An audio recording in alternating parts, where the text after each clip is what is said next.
I will probably have to make sure that this will work out. It could all be for naught. What's going on, everybody? Justin Thomas here, and I apologize. We are testing out a new format here, and I need to make sure that you guys can hear me. So if anybody is in the chat, please give me the thumbs up. Let me know that you are hearing me. I'm audible, and we will get going. But we do need to make sure that this is going to work. If it doesn't, then we will just go to the conventional format. So if anybody's in the live chat right now, let us know if you can hear us. And then we should go from there. If you go ahead and give me a little bit of audio there. Costume Co. is with us. Hi, everybody. And I'll make sure it's picking up. Yep, Costume Co. is going to be doing what she does best, talking about the costumes of both Braveheart and the Outlaw King. We'll be speaking to their historical accuracy, but more so how they work thematically and why they think they made the decisions they make. Again, I'm just waiting for confirmation that you guys can hear Costume as well. Hi, everybody. Yeah, Justin, I'm still getting a bit of feedback from you there. I think that's going to have to be, is it something we can deal with? Is it a bearable evil here? Mm-hmm. No one's responding, so I don't know if anyone can. Just want to make sure everyone can hear us. I believe we are going to be getting the audio, so we should be good. Hold on. Just feedback from you there. Okay, we should be. That's going to have to be. Yeah, we should be good. All right, so we will jump into it. Everybody that's watching now and everybody that'll be watching later, we are not going to be just picking apart Braveheart. As you see, I already have on screen below me people who have done it better, people that have done it years and years ago. Historically speaking, Braveheart is a mess. It is not what you should go to for your historical accounting of the first, I guess you would say, depiction of the first Scottish revolution for, fight for their independence. It's not going to give you a very accurate picture, but it is a very effective film. So we're going to talk a little bit about why films sacrifice historical accuracy when choosing to do a film that is about a actual true to life historical event, and when it's okay, when it's not. Are these necessary evils? Can you make a film essentially that is both entertaining and something that will actually give people a accurate depiction of these events? I think it's a little bit of a thinner line than we would think. So I think that we have a really good comparison when it comes to the Outlaw King, because I believe the Outlaw King did do a very good job. I think that, again, experts have looked this over, and we have an expert with us who will be speaking to that. And we'll discuss on, did they do it well as far as the historical accuracy? And was it an entertaining film? Was it fun to watch? Did they straddle the line and make it work? So Heidi, we've got some pictures from you that you sent over that we're going to put up on screen. And I want you just to walk us through what you see on screen and anything that sticks out to you and how you feel historically this works and how you feel this works as far as what they're trying to convey for the movie. So does it hold up historically? Does this hold up, as well as just being entertainment? And I think you should be able to see that on there. Are you seeing our photos?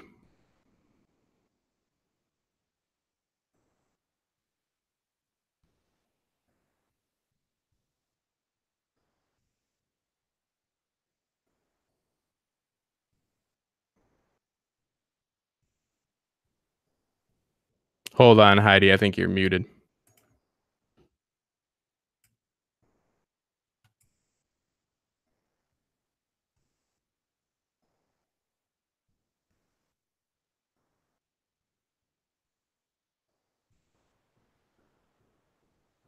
Heidi, can you hear me? Hello. Yeah, I can hear you. Can you hear me? I can hear you now. Sorry about that, guys. No problem. But now you're not echoing, so that's good. Perfect. Okay. So are we doing spoilers?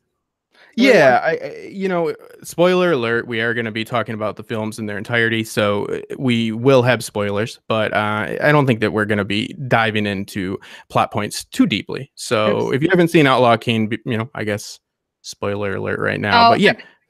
Justin, I think I just muted myself. Nope, you're good. Oh, I am? Okay. So anyway, this first picture that we're looking at here that we see, this is from Outlaw King, and this is Robert the Bruce with his father, who is played by, I don't know the name of the actor, but he's from Game of Thrones, and he plays Jeor Mormont on Game of Thrones, if anybody knows that. So there, so Bruce is sort of wearing your typical, costume wise, I think it's pretty good. My overall impression of the entire movie, it looked pretty authentic. I've read up on the costume designer. Her name is actually Jane Petrie. She's a pretty famous costume designer. And what has she worked on? What she said is she didn't want it to look like Monty Python and the Holy Grail. She wanted it to have be anchored a little bit more in reality and not be completely, farcical looking. You know what I'm saying, Justin? Absolutely. John Cosmo is the actor's name. John Cosmo, yes, and he's also in Braveheart, so I thought that was very, very cool. So he's a beloved Scottish actor, quite well known in his country. So anyway, so my overall impression was pretty good. So the costume designer, what she did is there's not a lot of historical pictures to go by.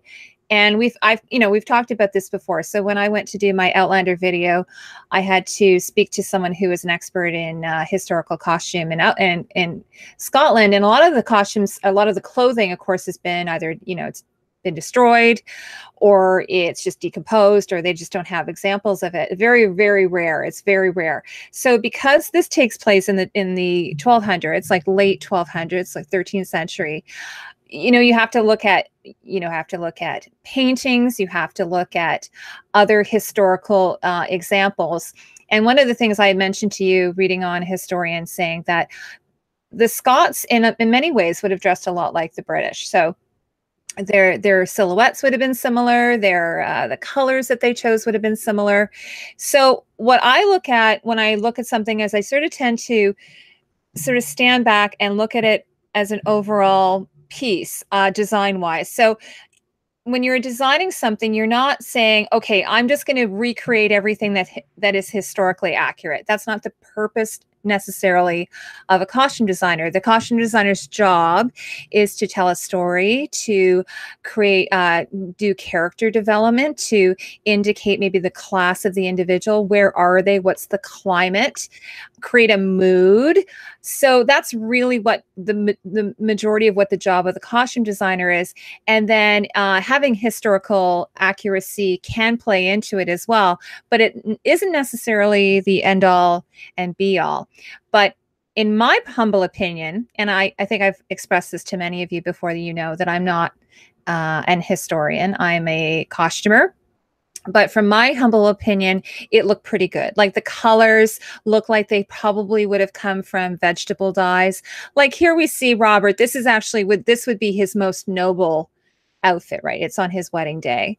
And so he's wearing the cloak that's, it's gilded in gold. It's quite good fabric. He's wearing richer colors. It's not red like the King of England red, which would probably have been like a foreign. It would have had to come from like, the Middle East or Asia or something like that have been an imported dye, whereas opposed to this, something like this could have potentially have been vegetable dye. And the cut of it is very simple. It would have been very similar to what we might have seen with the Vikings. So the costume designer, she said there were no curves. Everything was done on an angle. So when you cut a tunic, like what we see on Robert and the other men, it would just be basically a piece of cloth that would come off of the loom. You would cut a hole in the head, a hole for the head, and then you would take pieces to make the sleeves. And then if you needed additional fullness, you would just put triangles in, like gores, under the arms for additional movement, and then the skirts for movement.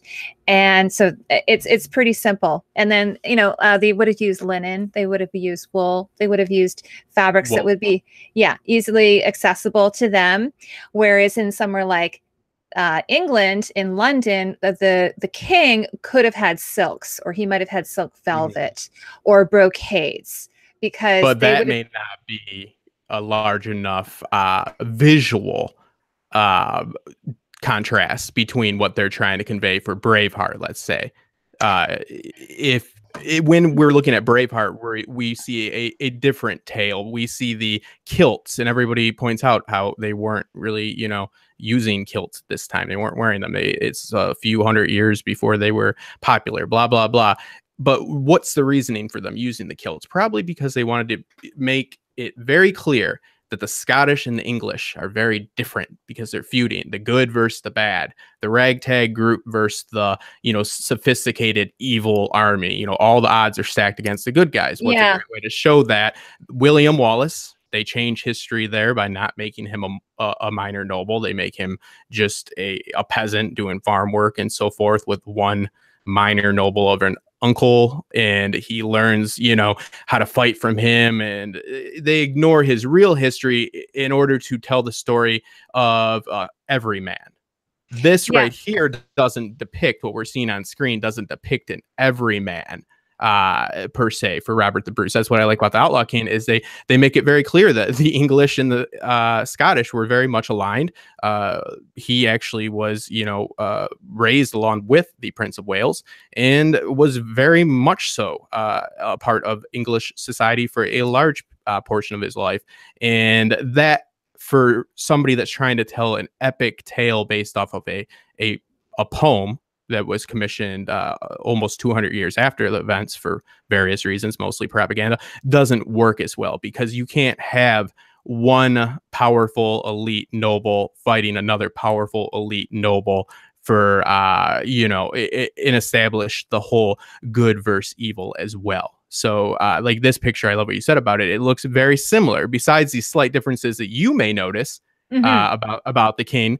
You could probably show this picture to again, there's history buffs out there. I love history. I'm a history, connoisseur. I'm not all an expert, but I have a little bit more insight in just the actual stories of what happened. But to the wide, broad audience that they're trying to, bring into the movie theaters for Braveheart per se, this isn't going to fly, right? They don't want to show that. They got to show them dirty ragtag, and they got to show them being oppressed by England, and not to be so similar. They just can't have it for that. So you sacrifice that.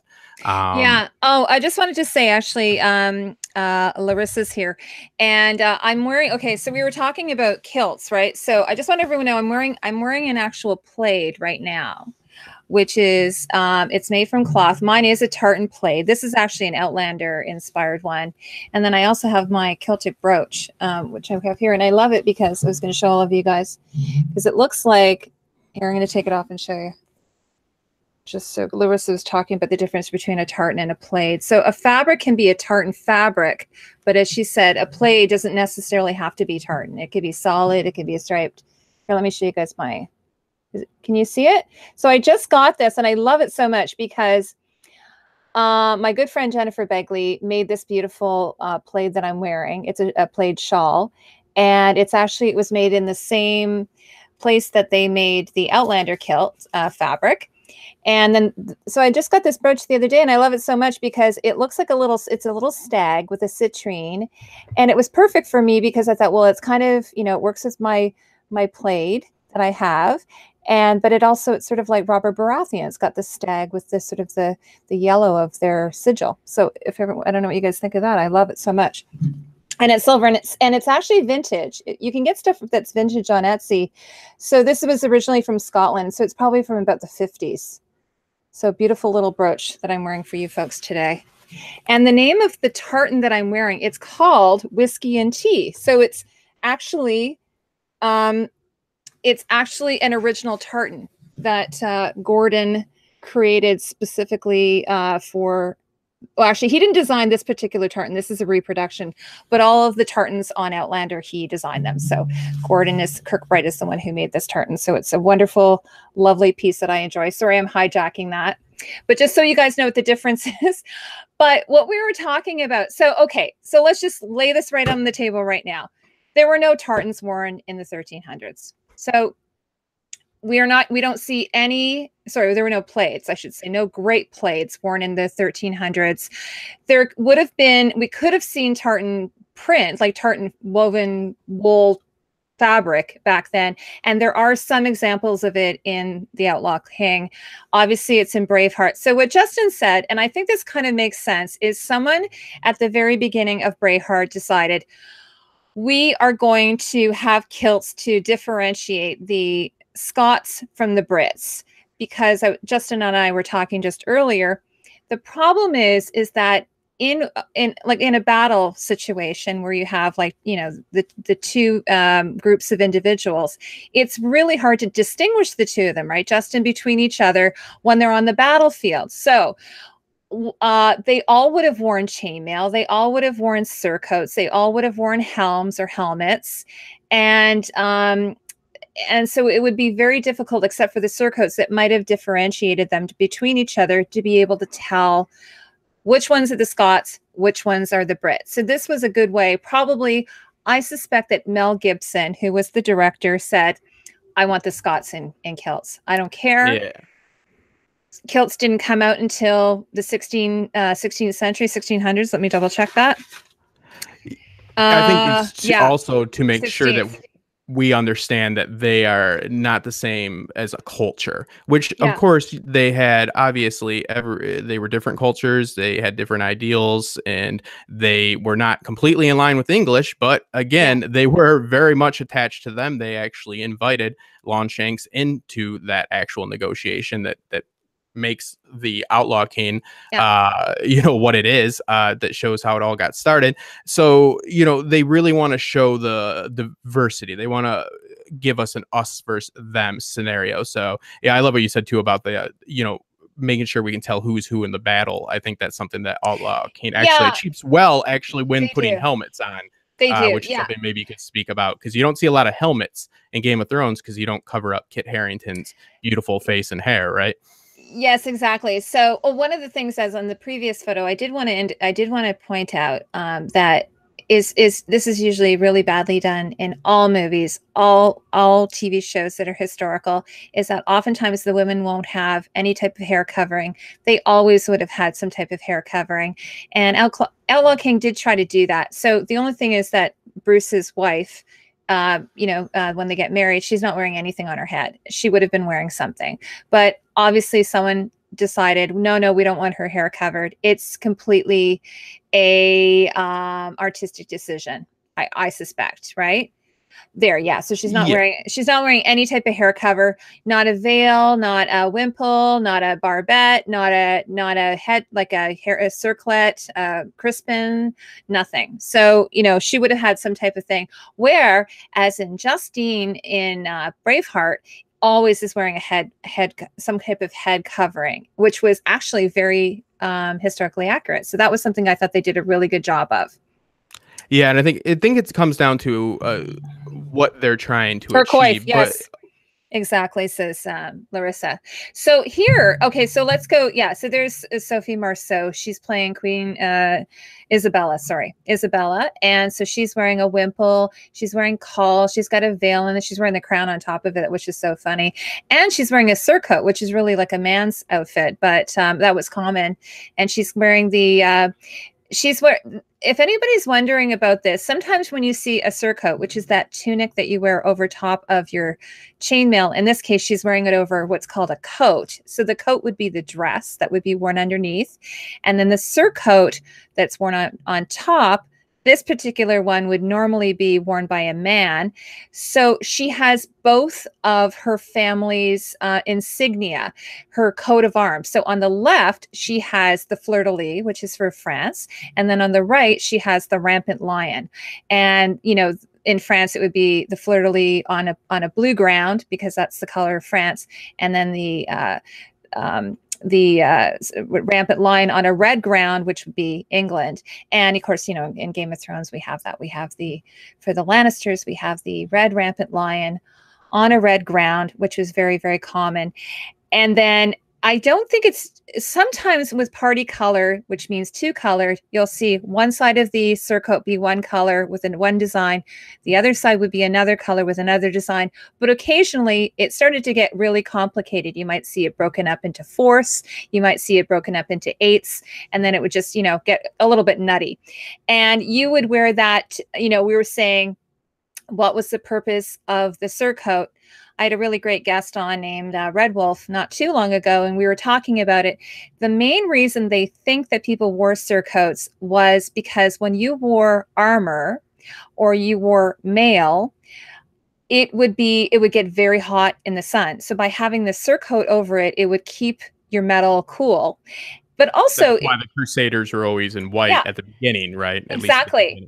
Not all the Crusaders. I understand the not different all the factions Crusaders. For you history buffs. So a lot of Crusaders would wear either a tabard, which is just, it's sort of like almost like a poncho. It might be open at the sides and then just tied, or a surcoat, which would be seamed. It might have sleeves or not have sleeves. And so, it would keep your armor cool. And then it would also sort of show, hey, like, who are you? What house are you coming from? How much money can I get from you if I ransom you? Because that was another, the chivalric laws. Well, it was true. They wanted to show that, hey, don't kill me, capture me and sell me back, because war, just like it is now, was profitable. And that's a large way of making money. At least how they made money was ransoming back knights. Oh, I'm not sure. Larissa, I'm sorry, what did you mean? Does the surcoat have a device on the England side? Yeah, so the red side with the rampant line would be the British side, because her husband's British, in the movie at any rate. And then on the left side is the fleur-de-lis, which is the French side for her. So she's married. It's an alliance, right? It's an alliance that the king has arranged this marriage for them. But, and, okay, we can just mention briefly that's not historically accurate. But I want to touch on that really quick. When we were looking at, what we think the purpose of historical, at least based off of historical event films are, we really can't blame, I guess, the filmmakers too much for people just getting all their information from them. The way, at least I approach, I guess you can only speak for yourself, I approach historical fiction as, oh, cool, let me see how this is being depicted, because this medium is film. This is going to be who is this for? This is for a mass audience. Why is it being made? It's being made to make money. So we have to assume that it's going to be biased, that it's going to take liberties, because that is the nature of this medium. So we have to give pretty much everybody that's going to do based off historical events quite a bit of leeway, at least in my opinion, because I think it's great to watch films that depict historical events, whether they do it well or not. And then I go and I buy books. I go and I watch documentaries, listen to lectures, and so forth. The Tudors was like my first time actually like watching something, and right away, even off my basic high school history knowledge, I'm like, that's not right. But it made me, go through it and learn about everything from the War of the Roses, to learn about how the Tudors came to be. And it really kind of sparked a new interest in history for me. So it's like, we have to think about what choices do they make to give us a better thematic experience, and how detrimental is that to the actual message. I think there's quite a few things in Braveheart that do make it overall a more solid, if you're just going to look at a high concept, meaning meant for a global audience, essentially, film, especially in the 90s, where they were not really exploring the whole idea of the anti-hero as much, or looking to give you layered characters. At least it really, they'd make a lot of decisions that are clearly to establish the theme that they're going for, of English suppressing the Scottish. But they do a few things that I feel are far worse than, the offenses of having them with kilts, or even this one, the prima nocte or nocte. I don't speak Latin, no big surprise there, but they invoke that at the beginning of the film, because that is something that really there's no account of happening. I don't believe it happened. Most historians don't believe it happened. But how much more primal can you get? Because you want primal goals and desires, primal emotions in your film, because everybody gets that. Everybody understands that on your wedding night, you wouldn't want some lord coming in and bedding your wife, right? And even I'm assuming from a female point of view, it's probably even worse. That's not something you can get behind. So it shows right away, oh my God, how horrible are the English? So they're taking a liberty right there to push the agenda, to show why this conflict has to happen. And they go even further. And they wouldn't do that for a number of reasons. They don't fancy the pox. So they probably wouldn't be going around to every hut and trying to invoke that. But it's just, completely inaccurate. I guess you can't prove it, but there's no proof of it. And there's also issues like where you have the Irish switching sides.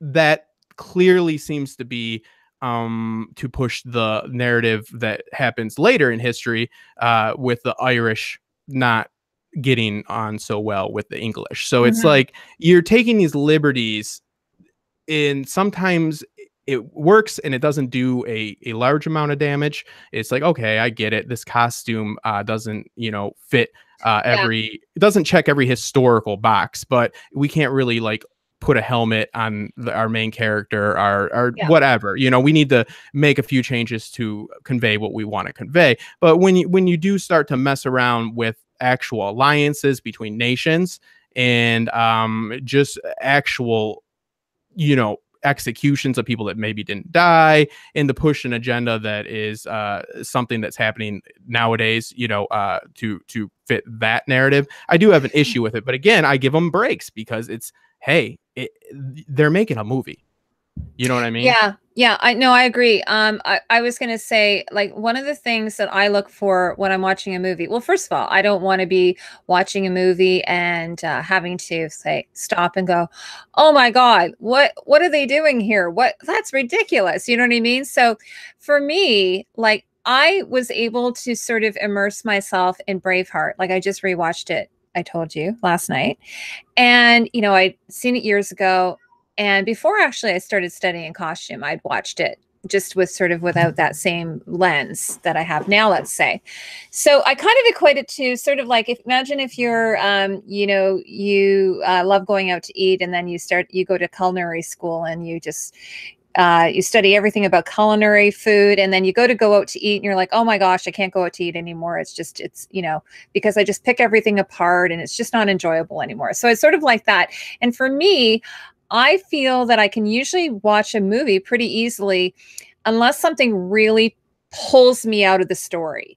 So for instance, there's a new movie called Robin Hood that, I just watched the trailer and I'm like, oh my God, it's so preposterous. Like, it's so ridiculous. The costumes are ridiculous. I'd watched, you and I have talked about this. There's two guys. One's named Matt Easton. He has a channel called Skull Gladiatoria. There's another guy named Shad who has a channel called Shadiversity. Highly recommend both of them if you're interested in arms and armor. And I watch them both. I love them. And that's what it does. It kind of pulls you out. So one of the things that happened, despite the kilts and everything, one of the things that really irked me about Blade Runner were the British, their armor. Not the surcoats. The surcoats actually I thought were pretty good. So you and I talked about that. They were gold with a rampant lion on it, which I had actually seen an image of Edward III wearing it.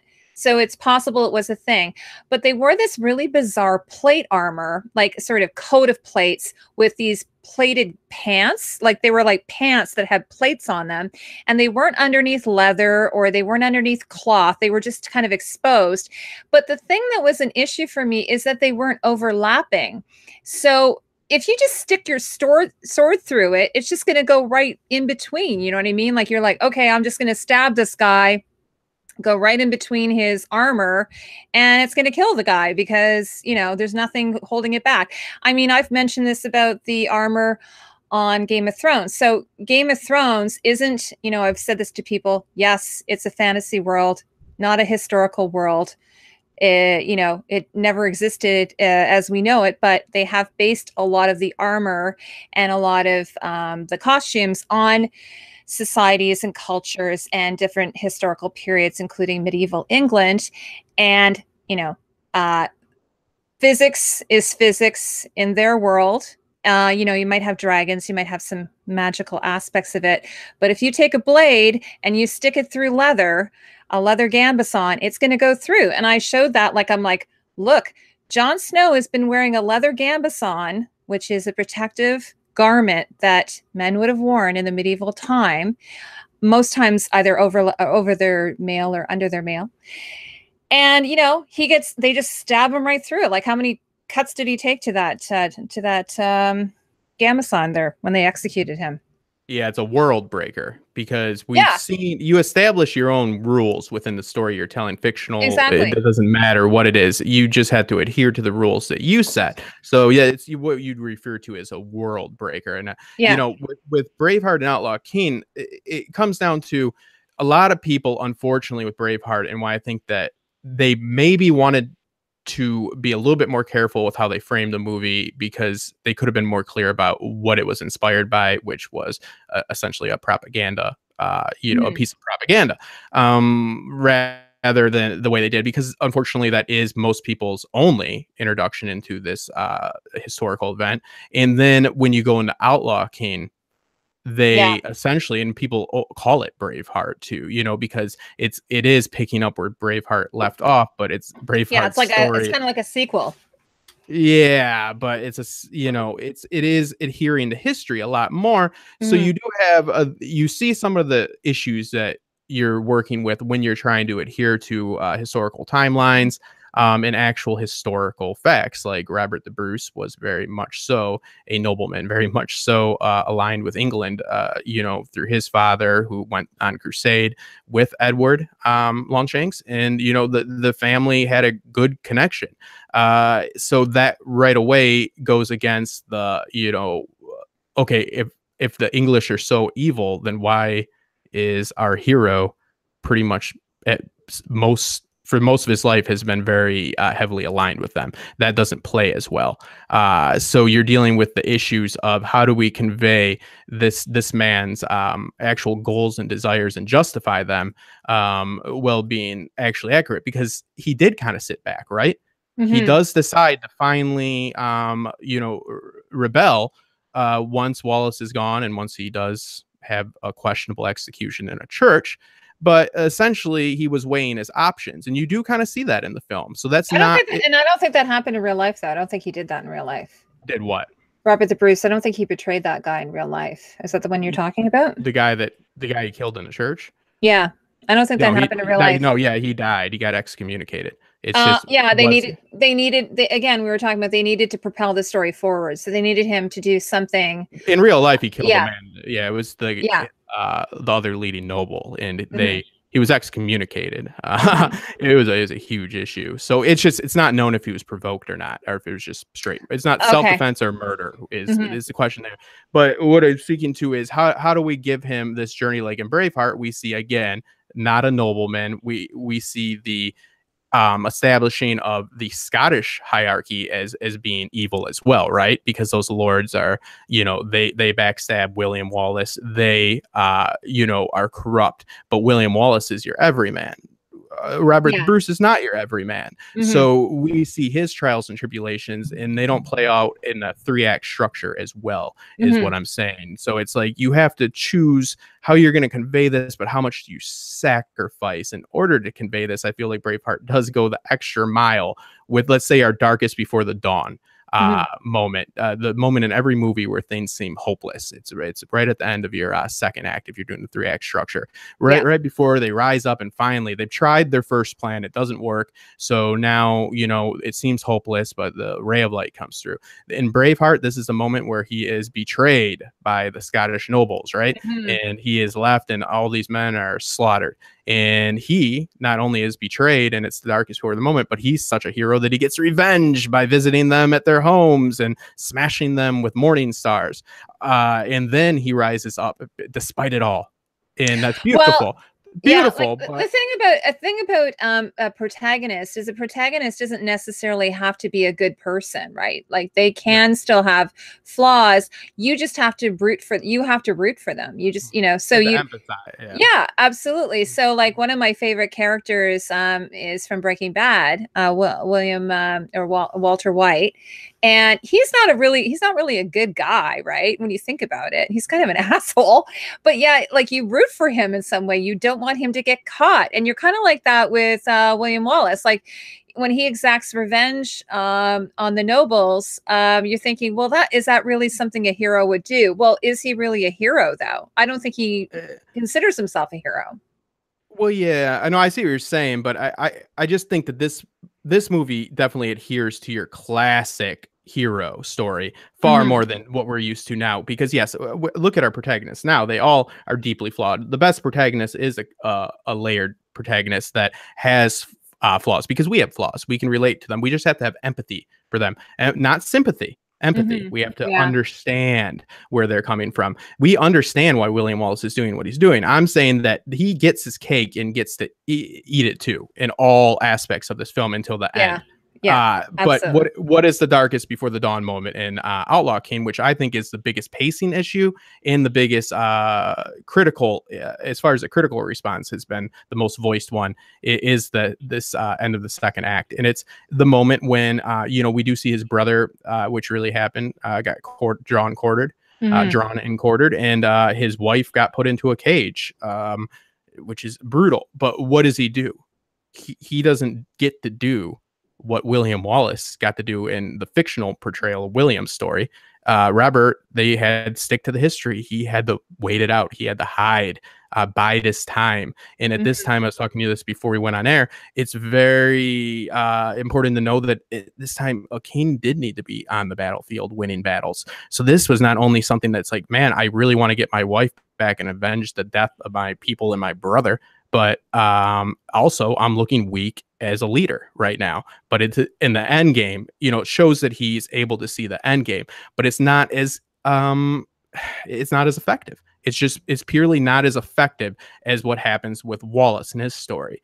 So we have to think, was this worth it to sacrifice thematic value for the historical accuracy? So I think it's the give and take. And, because on Rotten Tomatoes, and whether or not you take them seriously, or Metacritic, the point is Outlaw King, I thought it was really entertaining, really well done, but I'm in the history more than the average person. It didn't do well.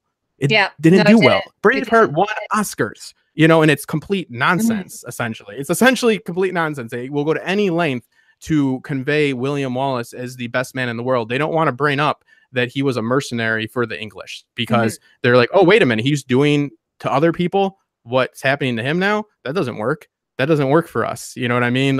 So it's a tough position to be in. I really give them a lot of credit for doing what they do, but I'd like to know in the chat too what you guys think about these decisions they make, and is it worth it? What really gets me, and then I'll let you go on to the costumes, is when they sacrifice historical accuracy when it's not necessary. Vikings does this a lot. And when something is better in history and it works better for your plot, your actual story thread, it actually adheres to what you're trying to do in every way. It checks all the boxes. It's entertaining, it's accurate, it's true to the characters' goals and desires, blah, blah, blah. And then they ignore it. They just did this in Vikings with ignoring the death of Athelred and having him stay alive. So that could be just a big, issue coming up in the actual progression of the narrative. But in Braveheart, you have the Battle of Stirling, not Battle of Stirling Bridge. It's like, how much more epic do you get than the Battle of Stirling Bridge, with a tale of a man holding back, so many English soldiers, like a true story of a mythical hero, really, that supposedly happened. Like, they didn't stick to that.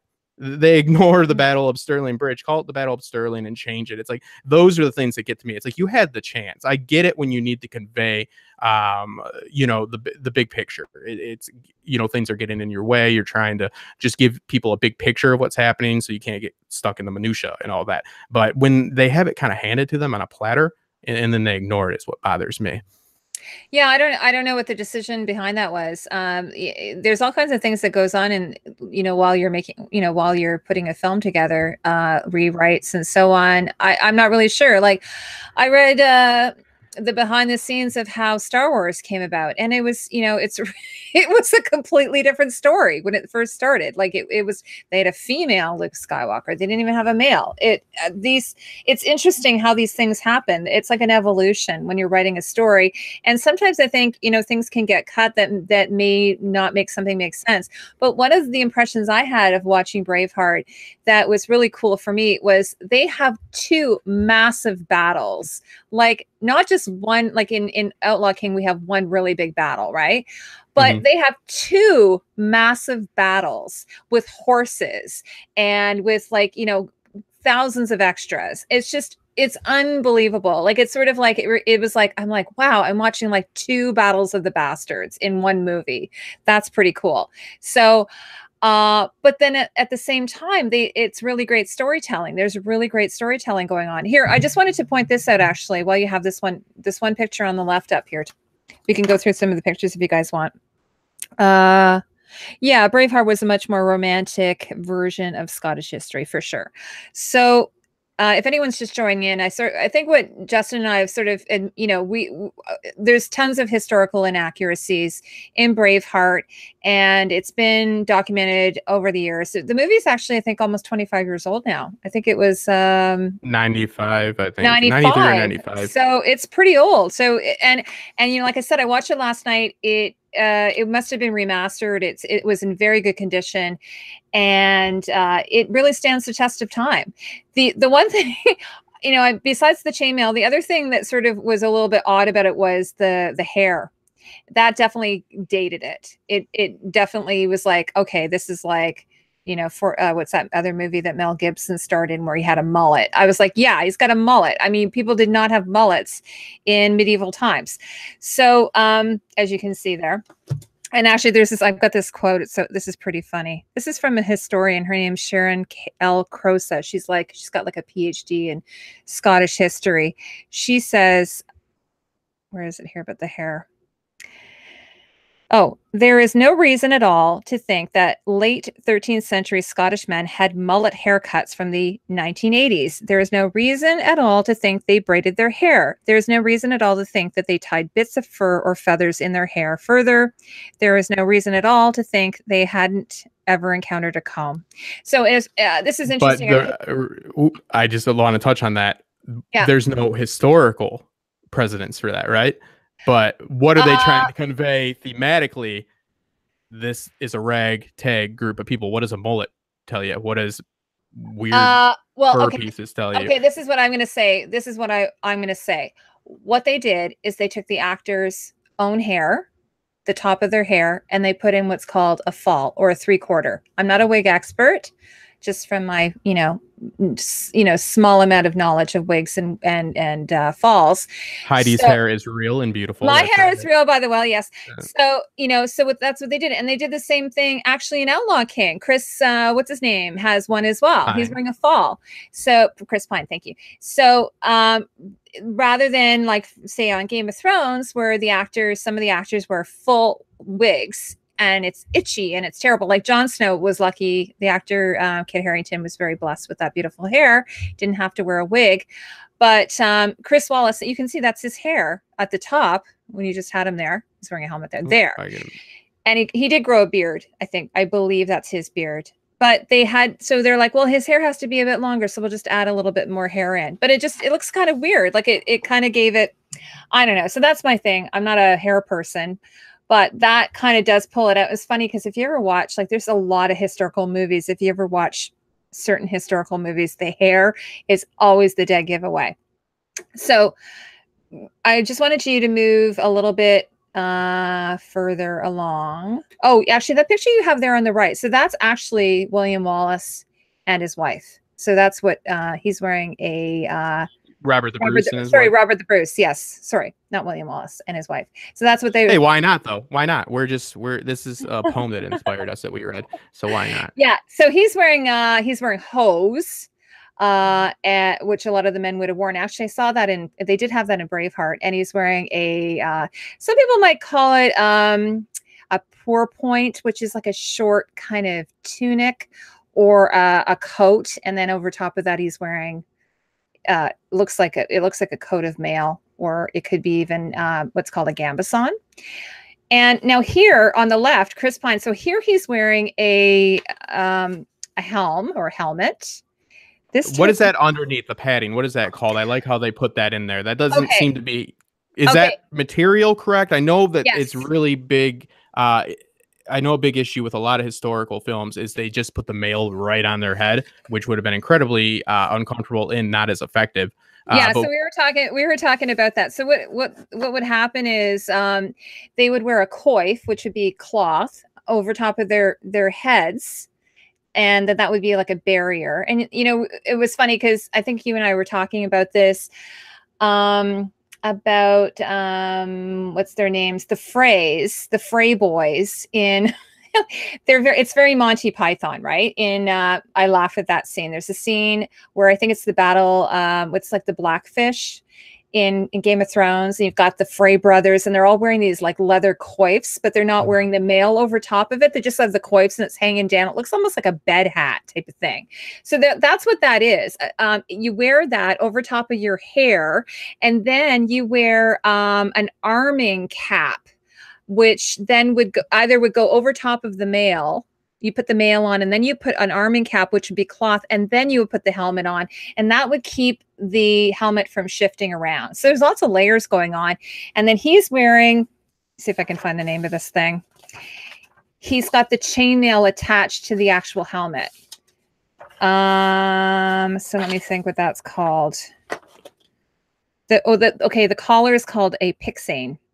It's a circle with a hole for the neck to fit through. It covers the shoulders, breasts, and upper back. So I forgot the name of what it is attached to the actual thing. And then here in this picture, all the guys are wearing mail, and it's what they call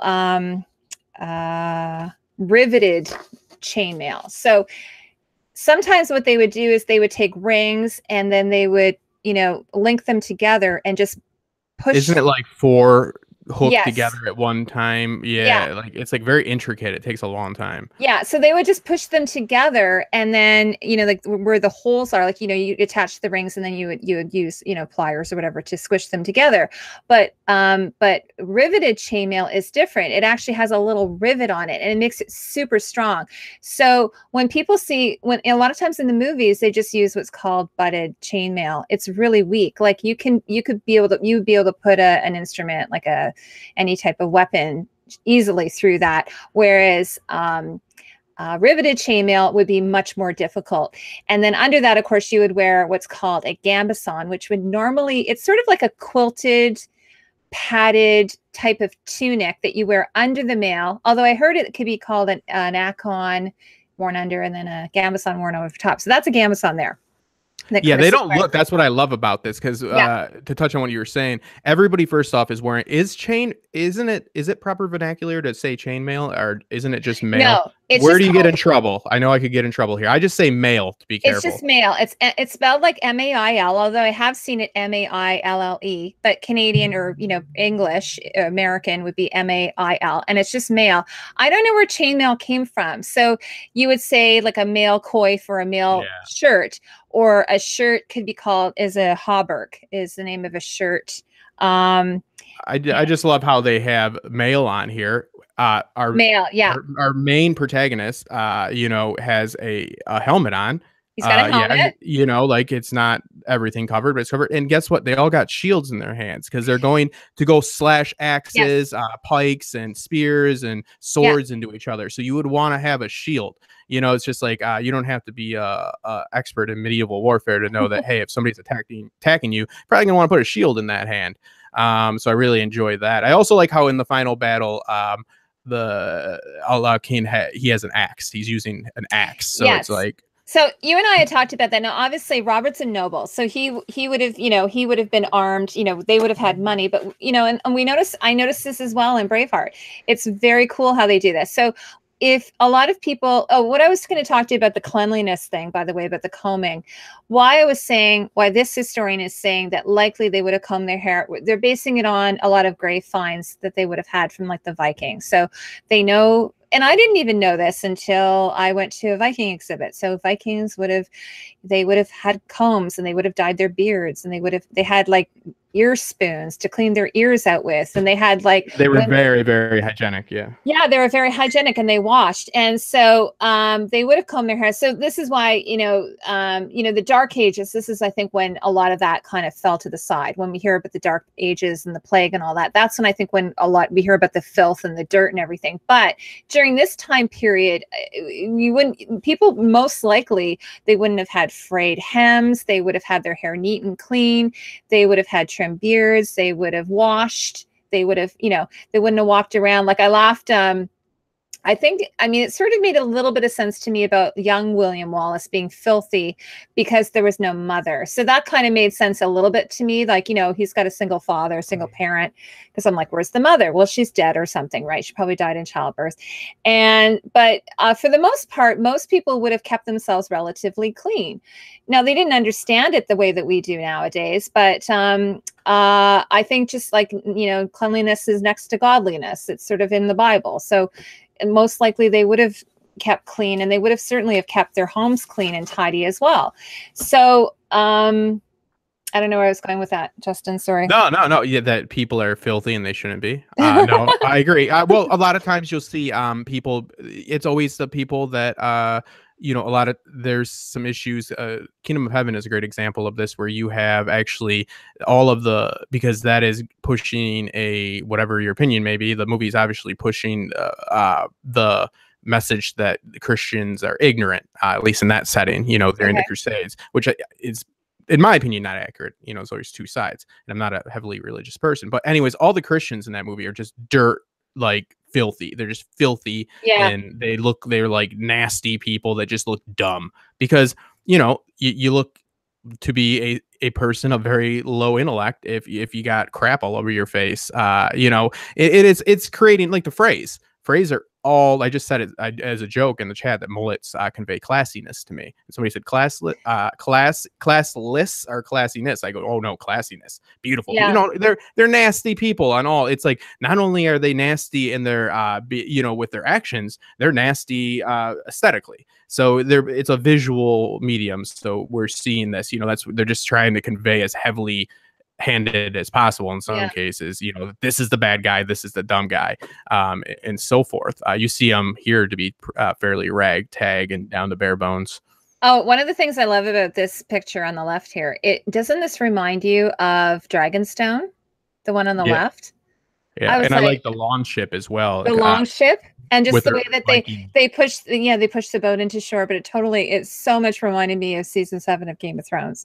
I loved it. So so Robert, you know, so he's not wearing the mail. One of the things they do a really good job, actually. If anybody wants to see Robin Hood with not Kevin Costner, not that one, forget it.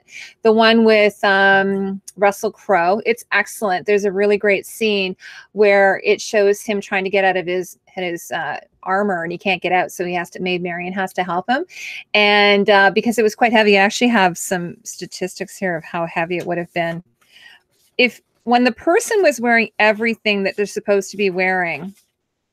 It would have been like the armor, the like if it was chainmail or mail, I should say, they would have had you know, they could have even had mail pants, which are called chausses. I'm not sure if I'm saying that correctly. And then the helmet and the shield and the scabbard and the sword belt and the sword. And then if they might even have an axe, they might have a sword in one hand and an axe in the other. So altogether, the whole thing could be equal to about 85 pounds or 38.5 kilograms. So that's pretty heavy, eh? Yeah, mounted. So even though it's not plate armor, it would still be quite heavy. But one of the things I was telling you, though, one of the things that is actually really good about chainmail or mail, as opposed to plate armor, which would be like, you know, a chest plate or breastplate plus all the leg armor and all that part, is that it's breathable because it's got holes in it, right? So it would actually be, and then underneath that they wear the linen, which is a natural fiber that breathes. Anything natural breathes. And it might be stuffed with, you know, you and I were chatting about this, it might be stuffed with whatever you have. So depending on how well off or poor you are. But if you're a farmer, you know, you might have access to wool, so you could stuff it with wool. I'd also read that they might just do multiple layers of fabric. So, you know, if you had access to flax, which is how they make linen, then you could just do multiple layers. And they actually have done tests, like modern tests on linen, and it's actually surprisingly strong to cut. So if you have the chainmail over top of the gambeson, which is made of linen, most often maybe stuffed with some wool or some, you know, natural fiber of some type, or just layers, it would actually do quite a good job to prevent you from getting cut, because the mail, Justin and I had talked about this, will help with slashes or blows, but not puncture. So the point of the object can go through, like a spear or a sword or what have you, could actually go through through your mail, and but if it gets stopped by the gambeson. And the other thing that I think it might have been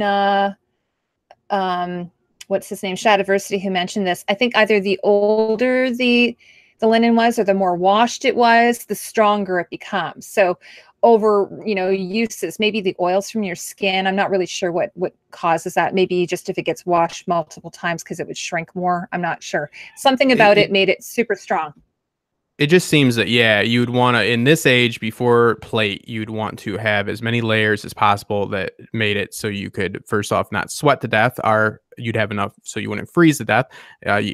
People would die from exposure, sometimes more often than, from blows to the head. But you see a lot of times when they exhume these battlefields that it's mostly blunt force trauma that kills them. Even with plate armor, the curvature of the plates, from what I know, it's rounded for a reason. So if you get bashed in the head, your spine doesn't take all of that impact, at least all of it, hypothetically. But it takes very little. I think it's like 4 ounces of pressure to actually puncture. Like if you get straight stabbed with a spear or a sword, like up close, you're probably gonna, no matter what you got on, it's gonna go through. So yeah, it's mostly like stop me from getting flesh wounds and so forth. There's somebody in the chat that says they were actually they worked as, I don't know. I know. I was just gonna tell you, Love Horse 1977. Were you a featured extra? Cool. They say you can see their shoulder. You said you can see his shoulder in the boat scene. Yeah. Well, I'll just go ahead. Are you in the boat? It's a beautiful shoulder. Are you in the boat? No matter what. That's so cool. Well, he said here, this is really fun. He said they cut all our hair into the worst styles you can imagine, had it for months. Yeah, it's pretty awful. So, and actually Larissa mentions that she thinks their hair probably would have been short, like based upon the Bayeux tapestry. She says it looks like it's almost shaved and just a bowl cut on the top. They do have, actually, the prince does have a bowl cut, like almost like a tonsure. Do you remember that, Justin? Yeah, it's because it's awful. But yeah, I do remember it. Well, that's the reason why they don't give it to people, because it looks ugly, right? Yeah. You know what? Your leading man wearing that. No. He says, I work with, I don't know who that is, Clan Ranald Trust, who supplied actors and costumes as well as costumers. We do battle scenes for film, TV, Outlander too. Oh, neat. The costumes of both productions were exquisite. Yeah, so all the costumes, just so, actually, I just double checked this on when I was watching the movie last night. So Braveheart, a lot of the costumes came from Angels and Bermans, which is a very big company, a very well-known rental house in London. And some of them were made at Torelli, which is a house in like a costume house in Italy. They made a lot of the costumes from not Peaky, I was going to say Peaky Blinders, from Penny Dreadful there. Mm-hmm. But this movie, everything is bespoke. Everything is made from scratch. There's nothing in here that was rented or bought. It was all made.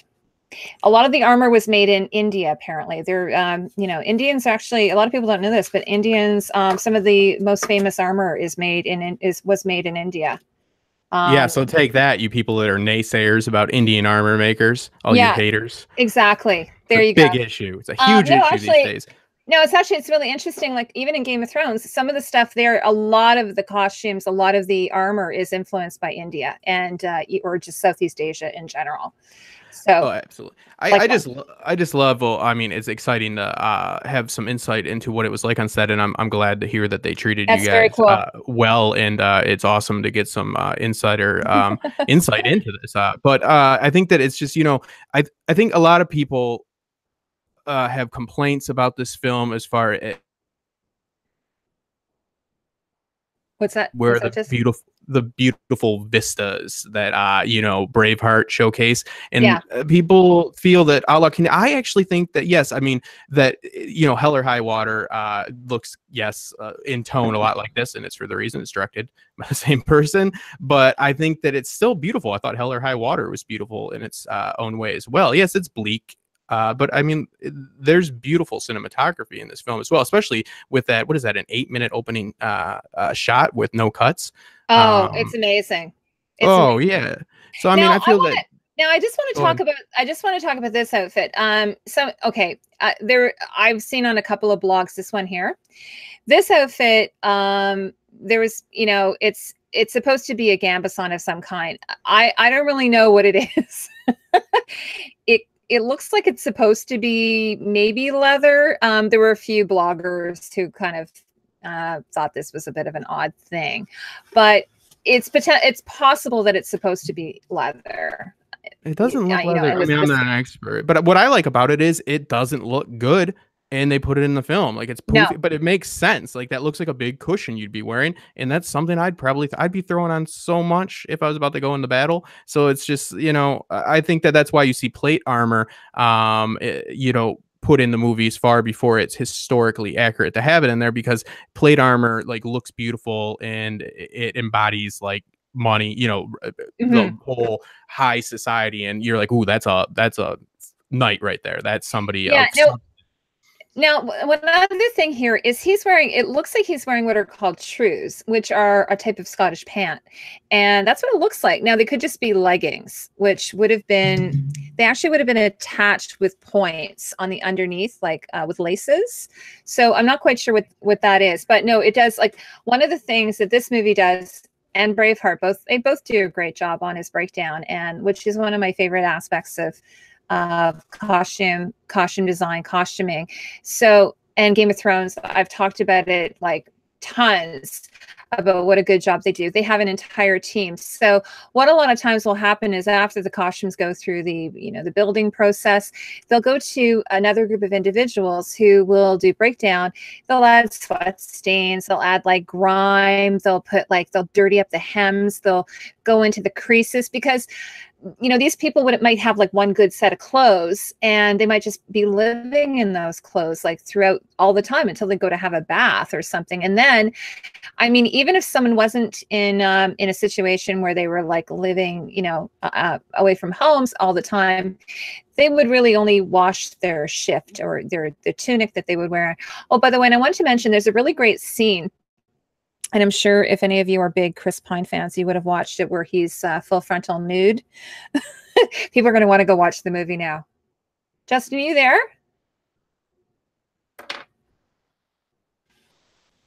Hello?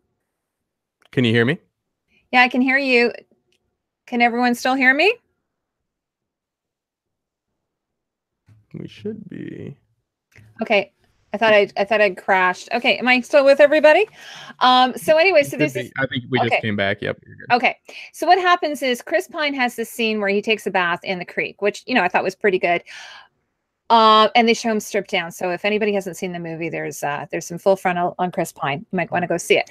But what I mean, I'm a heterosexual guy, and I'm just gonna say that, like, I heard about the scene and I watched it, and I mean, I feel that if I was looking forward to that, which I'm gonna say I wasn't looking forward to it, that didn't seem, that was full frontal, like blurry. It looked like a chia pet. You'd have to do a still. It wasn't really much. Like, honestly, is that what you did? You do a still? Oh, of course, people send it over to me. Of course, people did a still. No, I mean you. No, I did not do a still. Nah, we wouldn't do that. No, I saw it on somebody else's website. Send it to me. Send it my way. So anyway, but it was funny because even though he was new, I was kind of excited because all of the guys were wearing these tunics, and which are called leans. It's a type of shirt that they would have worn in Ireland. It's very historically accurate. I don't think I have a picture, unfortunately.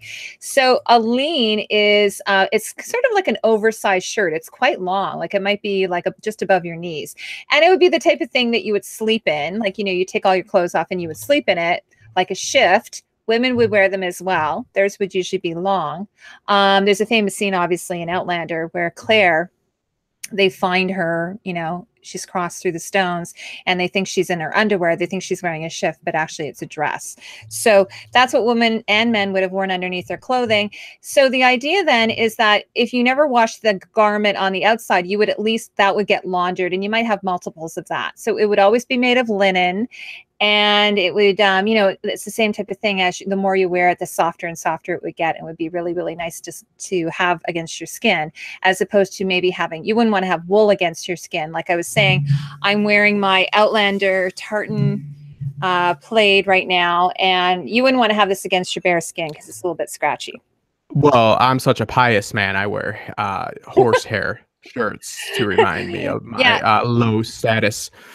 Yeah. Well, hopefully you're not into like self-flagellation or something with those, you know, they used to do the. No, I'll get into it. I feel like I'm not doing enough. What I think is important more than anything, and what we've been talking about, we'll probably bring it to an end fairly soon. Pretty Dark. Pretty Dark is a masochist. She likes to have wool against her skin. Yeah, I'm not aware that. And then Larissa says, "Yeah, not itchy at all." Are you guys joking with me? I hope you're joking. No, wool's fantastic. Moths are Cardinal Doomsday says he hasn't heard shift in decades. Really? Shift is sort of like a, you know, an undershirt, a shift. I don't know what it is either. But yeah, I think that what you have to look at is not only accuracy, but for the events, but accuracy at least for the era, at the very least. I think you would agree.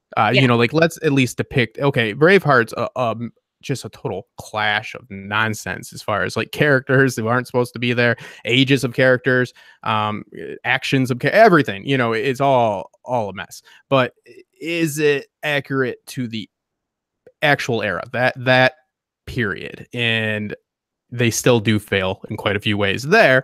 But I guess it does embrace the Scottish culture. I'm not Scottish, so I couldn't really say. I guess that was their goal.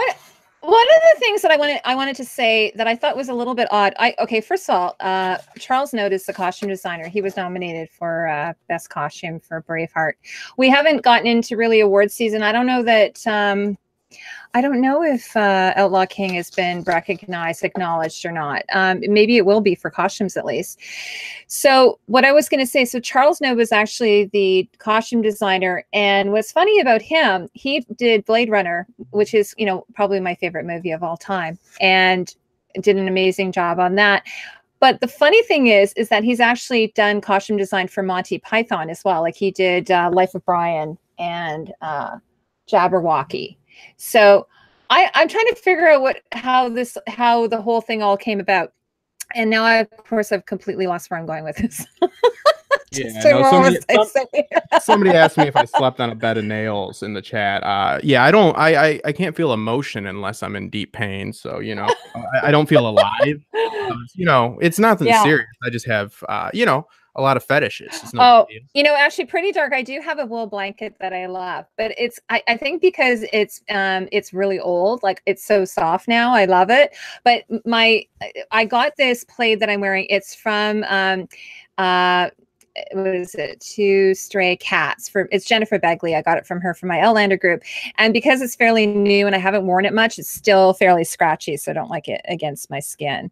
But I think eventually over time, hopefully it'll soften. Yeah. So I was just saying about Charles Note. So he, there's a few scenes where I watch and I'm like, oh yeah, this kind of looks a bit Monty Python, you know, it's a little bit, you know, it feels a little bit preposterous in some ways to me, just a little bit campy almost. I don't know if you got that vibe at all. Whereas Outlaw King, I never got that. It felt very rooted in reality. It felt, you know, very oh, I know what I was planning on saying. Okay, sorry, regarding the kilts. So it's actually called a plaid, or the great kilt. So the plaid would have been just basically a long length of fabric, about 5 yards, 5 meters, and then it would have been wrapped around the waist and then sort of thrown over the shoulder.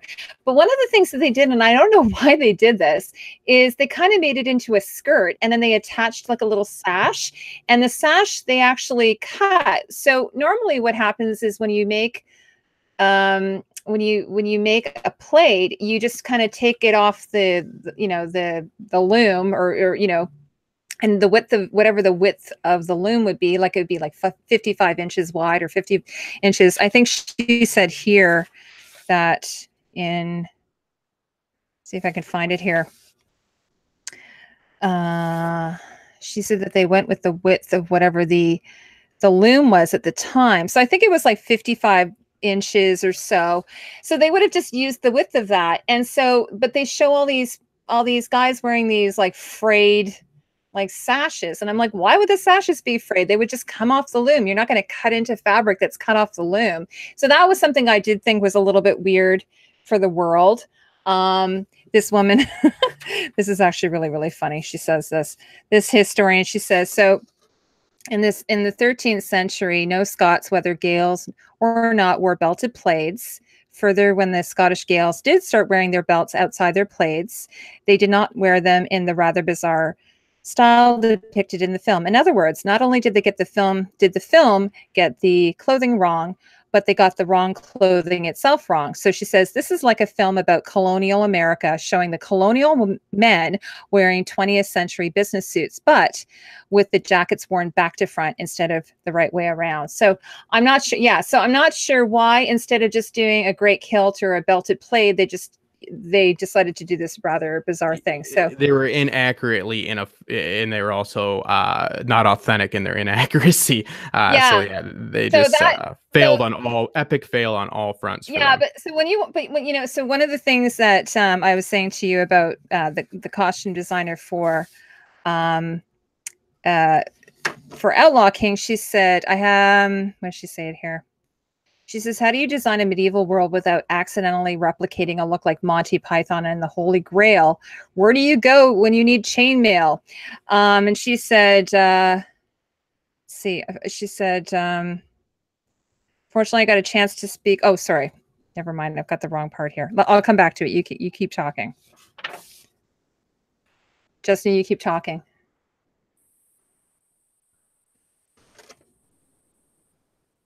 Oop, you went out there for a minute. Are you back? Oh, okay. Sorry. Yeah.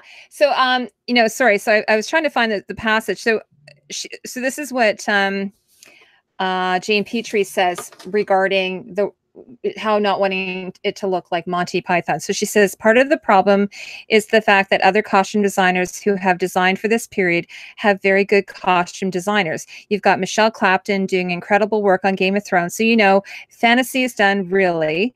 You wouldn't even bother going there because it's been done to such perfection by her. And then you've got Hazel Pethig, who was an excellent costume designer on Monty Python in the other direction. So you think, oh God, what if it looks funny? Because it is a reference. So I think she must have been the costume designer on the Holy Grail, which is sort of like a really, really famous depiction of Crusaders in England at the time, right? And even though it was a comedy, there was some elements of it that were, sitting in reality. Situated in some cases, I like that you bring that. And I think we found a picture of Sir Love Horse here. I just tried to save it, so let's see if it will come up. But there's a lot of truth in satire, and sometimes satire is your most effective way to convey messages, and that's the argument. There's an old saying of how depressed do you have to be to recreate Carthage, right? Which I don't agree with, obviously, but I think is interesting nonetheless, to think about what's the point of doing these films, especially when you have situations like we're dealing with. He says that's him in the helmet here. Oh, what's that? This is. Oh, is that him there? Yeah, beautiful. Back. I don't know. Which one is he? He said helmet, so I'm assuming he means him. Right? Oh, that's him there. Really? There we go. I think that it's interesting to take a look at what happens when Outlaw King does make that leap, because they do make the leap to convey a certain message and to convey an overall theme more than just a portrayal of an event. And that happens at our very end battle, right? With the inaccuracy of Edward II being at the battle. Nonetheless, not going, further than any other man and fighting and having what's called I refer to as a boss battle, with Robert the Bruce. It comes full circle from their, sparring at the beginning to them fighting and battle at the end. Oh yeah, this absolutely. Is so very inaccurate. And no, it was it was perfect. What did they call that? Like foreshadowing. It's perfect. A perfect setup. Okay, so that all works to a point, but this is where I will argue that becomes a world breaker for me, at least, because I would have been fine even with how ridiculous it is to think that they would let him even get that far, or he would do that, risk his life like that, since he wasn't even at the battle. But we have to figure that the Bruce's wife is being held captive by him right now. So what they're trying to convey in that by them letting him crawl away, a beaten man, is after that, yes, even though he wasn't there, but after that, he was a beaten man. And years down the line, not too far down the line, he was executed by his own lords and barons. So he was a defeated man. So it's like the symbolism. You see where I'm going here? But this is where it comes to be a world breaker, because why wouldn't you use him for leverage to get back this wife of yours who, you know, when I had my issues with Outlaw King, one of my issues was that they didn't earn the dedication. Oh, Love Horse wants you to remove the picture. He's he wants me to get it off. Yeah, you're making him uncomfortable. First off, well, you told me, you said that's you. I mean, I'm not calling that. I mean, in all realness, I mean, that's awesome that you were a part of this production. I mean, I would love to do that. I did some extra work in California for a few weeks only. My buddy did it for 2 years. I would be totally proud of that. I would be like, oh, I know, everybody. Yeah. That's awesome. We did Gilmore Girls and stuff. So we went on campus. So yeah, we'd sign in at the beginning, get our money and leave and come back at then. But anyways, well, he seems to be a featured extra though, which is actually. Oh, absolutely. Yeah. Well, and I wanted to mention, by the way, the picture on the left, this is actually a statue of Robert the Bruce being crowned, like being by Isabella Macduff. So in the movie, it's actually a woman's, and it was. And, you know, and here, of course, she's wearing a full head covering. I think she's wearing a barbette and a veil. And he is wearing a coat and a mantle, like a type of cloak, which was that red one. I don't know if it was actually red or not. That sort of rich, that darker red, I should say.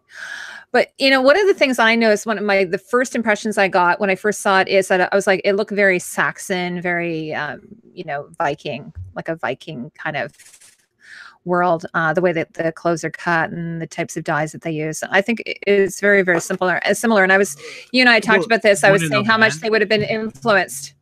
Yeah. Oh, yeah. I'm sorry. I didn't mean to interrupt, but yeah, I'm agreeing with you. I mean, look, there's not that large of a gap between the time that, you know, the Vikings before they assimilated were, you know, they had Danelaw, they were ruling York, you know. I mean, this is only 150 some years after, you know, like they started to really assimilate. Yeah, and then that picture there is them at the coronation. If you go there, the coronation there, he's wearing sort of his goofy, like sort of a goofy surcoat there. I don't know. It's funny. It's hard. It's really difficult this time because whenever you look at medieval paintings, medieval tapestries at this time, like they didn't have, obviously it wasn't the Renaissance, so they didn't have realism, like realism the way that they did in the Renaissance. Like you could look at painting in the Renaissance and you'd be like, oh, that's probably fairly close to how they looked and fairly close to how the clothing would have looked. So for instance, in the Renaissance, this is really several paintings of Queen Elizabeth the First, and then they'll have her actual gowns, and then you put them together and you're like, wow, they did an amazing job of capturing it. But at this time period, it's like no one really had an understanding of perspective or depth, or you know what I mean? Yeah, linear perspective isn't created until I think it's Botticelli in for the dome in Florence. Yeah, that's where linear perspective comes from and all that. Yeah. So when you look at statues of this time, or you look at illustrations of this time, like this probably was from a book. In a book, it always looks a little bit odd. So you always have to be a little bit careful. So here she's wearing, I don't know when this is drawn, but the outfit is from a much later period of time. This outfit she's wearing, I would say, is probably more like the 14th, 15th century, just looking at it. And they've included ermine. I don't know that they would have worn ermine, like that fur trim she's wearing. So you have to sometimes, when you're looking at illustrations or paintings or drawings, you always have to keep in mind, like, when was that done?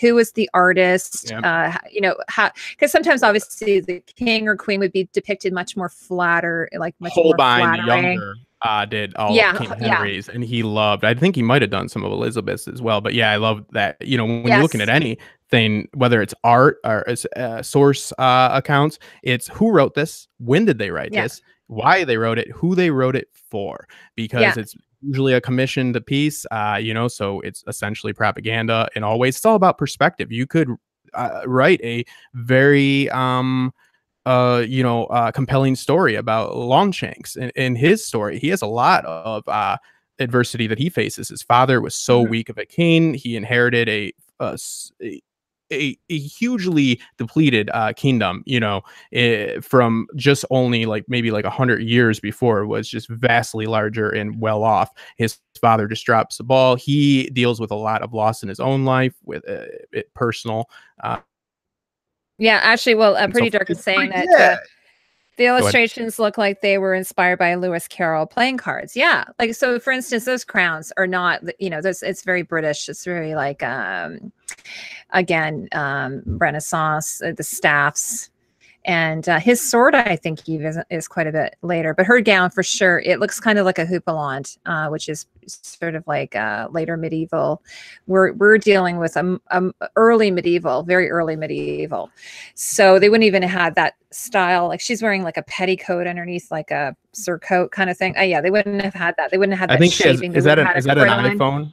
Is that an iPhone in her pocket? She's got an iPhone in her pocket. They didn't even have pockets then. Women had no pockets. That if you want to talk about, you still don't have many pockets. You got that purse you can't find anything in. Yeah. So if you want to talk about when women had emancipation, when women had rights, is when we got pockets. I want to say finally had a place. We finally had a place to put our money if we had any money. Yeah. Well. Yeah, I fought for your right to have pockets. All right. Even though others said you're just going to fill it with your husband's money. I said, hey, that's offensive to me. Back off. Well, he gave me an allowance, and he said, here you go, honey. Here's $10 a week to do whatever your little heart desires.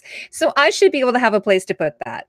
Yeah, I thought it was nice you were done with the dishes so you could do this live stream. Exactly. I know. He was so good. People are going to watch this and they're going to pick that part out and they're just going to tear me apart. I'm not a great guy. No, Jack's actually minding the children right now. So he's a wonderful husband. And he set up my live stream for me. So he's... I changed the format of like 15 minutes before. No, so that's okay. No, I love it though. And I love the I love the insight. I love that we had some... Yeah, Pretty Dark says that's what she uses her bra for. But they didn't, well, and this is the thing, they didn't have bras back then, so they had nowhere to put it. They didn't have bras, well, they didn't have corsets until much later. So they didn't even have an undergarment to stick it in. I don't know. They didn't, I don't even know where they might have been able to put it inside their shoe. Well, I mean, all money was like coin form as well. It would have been falling out. It would have been falling out. Are Justin and Heidi engaged yet? Yes. Yeah. No, Justin, do you have a sweetheart? No, I'm a lonely man. Not at the moment. I was I was in a very long relationship with a house and dog and all that. And I said, hey, wait a minute, this isn't for me. So yeah, I don't like to be burdened with others. So no Cardinal Doomsday. Justin is single. If there's any beautiful young ladies out there, and I'm happily married. Yeah, her husband. He's looking for a maiden. Yeah. I'm happily married with children. With children. So anyway, so is there anything else you want to touch on? No, I just think I think it's really cool to watch. Like, we just watched, and thank you for doing this with me. We just watched these films separately, by the way, because we're in different countries. And, she's married and I'm a lonely man looking for a maiden. But, I yearn for, a quest for romance here. But, we watch these movies and it's really great to watch Braveheart after watching The Outlaw King. Even though I do believe it was not advantageous for The Outlaw King to be compared to Braveheart, but at least for me to see how these stories are conveyed. And again, it's not the same story. It's just a story about the revolution. But it is obviously a continuation of events. Justin, you have to admit that the battle in Outlaw King was pretty great. It was really well done. There was no shaky cam. It was you had an idea of where you were at. A lot of times you will see battles that are just utter chaos, which they were, but you shouldn't be viewing that through that perspective. I think a very effective way is to show a very well framed shots of what's happening on the battlefield, and then going into per se a first person perspective and showing then the shaky cam and all that to show the real, like Battle of the Bastards with John when he's being smothered, and you got the very you had your track.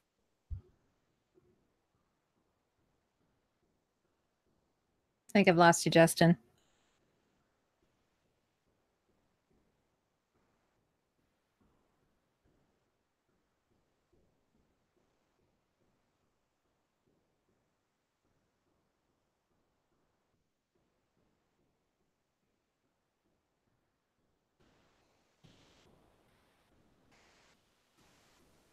Ooh, warm.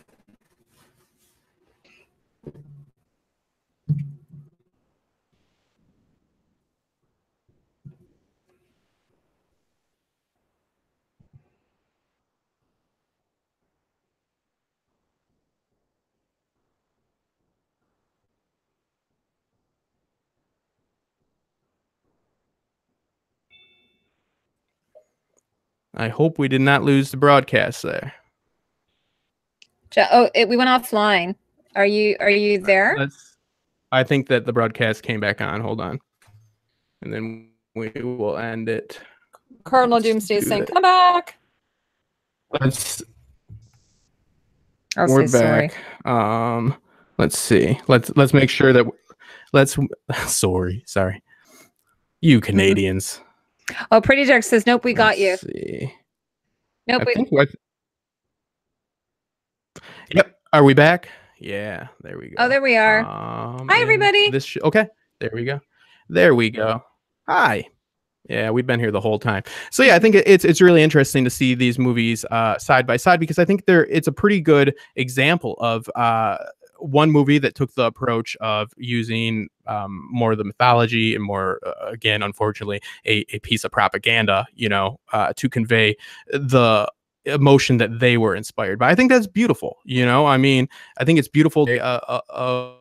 A piece of art like that and go and make something that is entertaining for people. Unfortunately, I think there is a certain amount of responsibility on the filmmakers have to, convey properly where this perspective is coming from. I don't think Braveheart did that as well as they could have, but it is what it is. And then you have the Outlaw King, which has a lot more accuracy. It's a lot more grounded, but it's also a different medium, meaning it was on Netflix. I think that's better as a film, and I think it would have done even vastly. It would have been vastly better if they would have done this as a series. I really was hoping this would have been a series, but they couldn't have got the lead actors like they got to do this. I think that you had a lot of compression of events, which you have the combination of characters, the combination of even battles being depicted as one. You have to do that for the sake of time. But I think that, it led to kind of a rushed ending and skipping over a lot. And like we said, like the rushed relationship, at least how devout, she was to the Bruce. I mean, of course, we got that idea that they got along, maybe even loved each other. But I mean, she was just unwilling to sign a piece of paper denouncing him, and she was put in a cage, which she did in real life, but in the film they didn't earn it, in my opinion. It's like, I don't see this, I don't see why of course she would want to, but I mean, come on, she's already been locked up. I don't think she was put in a cage. I think I read that she was. No, she was. It's, okay. Well, I mean, the historical accounts, which again we have to remember are subjective. Well, I think that just on a romance level, being a woman who likes romance, and Outlander does this very well. I think Braveheart did a much better job building up the relationship between him and his wife, obviously, because they were children together. She was there at the funeral of his father, and I think brother as well. Whereas, and then also, he came back to find her, type of thing, and he said he always loved her. And then, of course, they had to do this marriage in secret. Whereas in Outlaw King, it's an arranged marriage, and she's just sort of plunked there, and and then they like you say, I think that they sort of like each other. I mean, he's, I don't know how handsome he was in real life, but obviously Chris Pine's pretty handsome. So she's probably like, oh, I could have done worse. And apparently in real life, they were closer in age, I think, than they showed in the film. Yeah. I mean, I don't think it was poorly done. It's just, if I knew that the film was going to call for me to have to justify that event of her, which was, again, true to the historical accounts. It's not clear how she survived.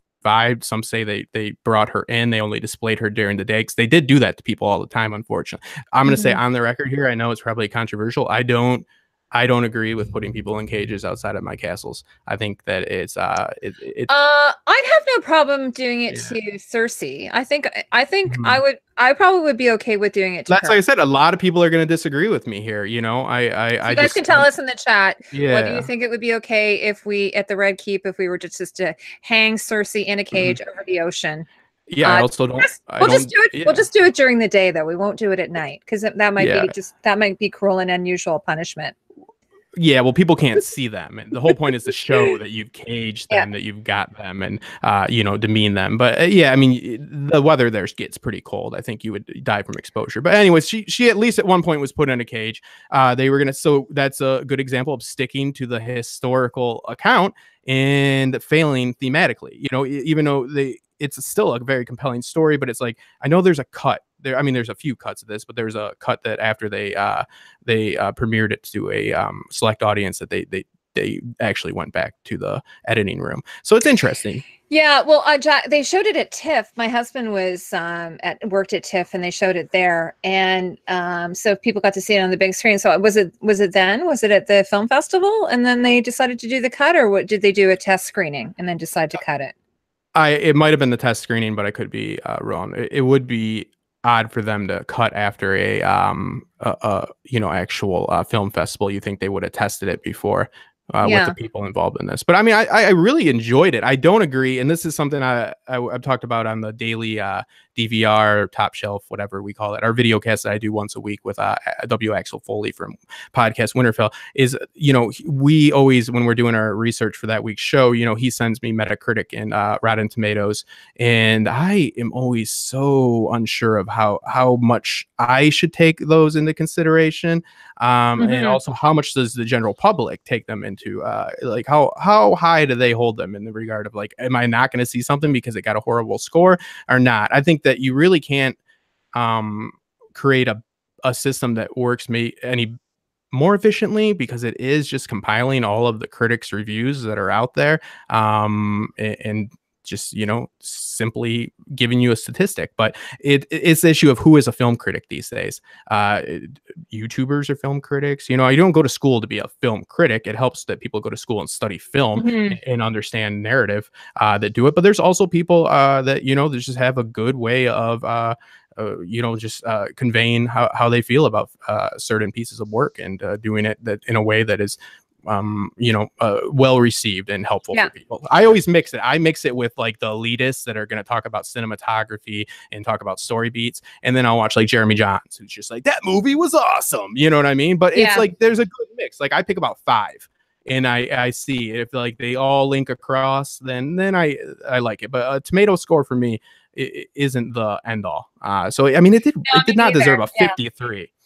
53, I believe it was. Well, I kind of like, I think I appreciated them on their own levels. You know what I mean? Like, I putting aside historical inaccuracies. I mean, even this woman who's an avid historian, she's with a PhD. She says it's a good movie. Like, just if you can just say, hey, this isn't historically accurate. This isn't based on anything that's remotely really truthful, then you can enjoy it. Like, I mean, I had the same thing with Rain. I kind of had no interest in Rain. Actually, I had no interest in Rain for not just the fact that it's not historically accurate. There were a lot of issues I had with it. Everything is wrong with that. Let me interrupt. I'm sorry, because this is how much of a nerd I am for historical fiction. I've watched Rain, and it's the worst. It's the worst ever. The worst anything. It's so bad on every level. It wasn't. There's some moments. But Justin, I have like, that is my most popular video, and there are girls who love that show. They absolutely love it. I mean, maybe they're the type of girl who watched Gossip Girl. I don't know. They love it. But, but then there's people who, they might, like you say, they like The Tudors, which, maybe plays fast and loose with history. Then there's, the White Queen. So I get all these people who always want me to watch these movies. Yeah, the White Queen, but the thing is, for me, like, what I like to do, and you probably do this, I would have a hard time being a critic, because I tend to like to talk about movies that I enjoy. So when I do my video, for instance, I usually, except for Rain, I always most often do a video that I like. So it's like, I love this show. It's so exciting. And the costumes just happen to be amazing. So let me just talk about it. So for instance, I'm going to do The Marvelous Mrs. Maisel coming up. If any of you guys haven't seen it, it's really great. So good, Justin. You have to see it. And the costumes are really great. So I thought, oh, this would be a good thing. But it's hard for me. I would be terrible as a critic, because it's hard for me to talk about something that I really hate. It would be hard. So that's why when I did my Rain video, it was hard for me. Yeah, oh, absolutely. I mean, that's something I struggle with on every video, and that's why I find myself either ranting or messing with format so much this video that it's not as polished as it could be or focused. You know, and I'm forgetting how to say certain words. Is because like it's like, how do I convey my message? Like I wanted to be very adamant about telling, you know, really just putting it out there that we are not here to say, look at how stupid people are that like Braveheart, or how look at how many inaccuracies there, because it's like it's been done, like I said, and they're two different beasts, and it's a really intriguing question, at least for me, to think, can you have a historically accurate portrayal that is both, you know, true to its events and also thematically satisfying? And I don't think so. I don't think it's possible to have. Well, I don't think it's both. I don't think it's possible to have it be both, like to the max. Like I think it could be, you know, somewhat historically accurate and be a really good story, or it could be not historically accurate but be a really awesome story, but then, or be really historically accurate but be a boring story. Like I don't know that you can have everything you want there. I think this is why when it comes to, we were talking about the script, I think several things happen over the lifetime of a script, whether it be this is the director's vision, or whether it be that's the choices that the actors make. Like Eddie Redmayne. He's an amazing actor. I love him. But there's this movie called, I don't know if you guys have seen it. It's a science fiction movie where he played this emperor. It's science fiction. He plays this emperor, but he decided to do it in this really weird voice. So all through the movie, I'm watching and I'm like, why is he doing that voice? It's so weird. And so he finally admitted in an interview that it was a poor choice. He shouldn't have made that choice. He should have maybe done it straight. So, I mean, these things happen. People make a choice. A costume designer might make a choice and say, well, I'm going to put, I've got this great idea. I'm going to put them all in like, you know, a coat of plates or something. And none of the plates are going to be covering each other. And then you go to do it. And then you're like, oh my God, why did I do that? That was so dumb. Or someone calls you out on it later, like Michelle Clapton with the nipple armor, when she was like kind of devastated about that. But it was terrible. Like, it's like, it just kind of got past her.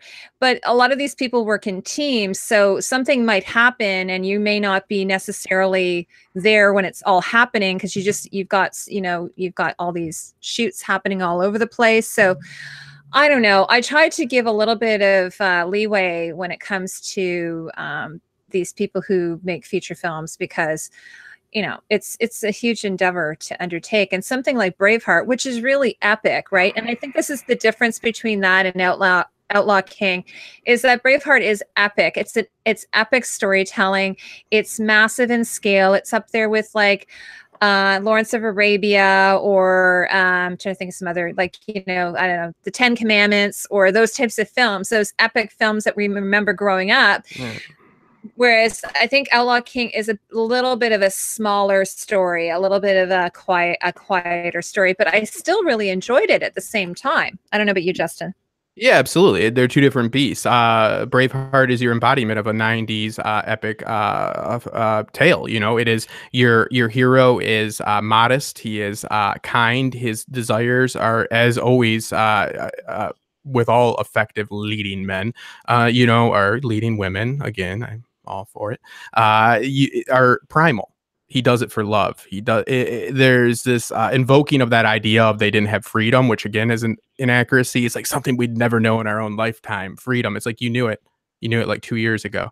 You know what I mean? Like you guys were free from the English 2 years ago. So like there's always like this just injection of just really just nonsense to convey those passions. So it's like we can't have the historical account really factor in here, because this won't make our leading man who we need him to be. This guy can't be part of the noble class. This man has to be not only fighting against the English, but the corrupt within his own society, because that's going to be the people's first argument is, well, the Scottish are corrupt too. It's like, oh yeah, well, he's taking care of them too.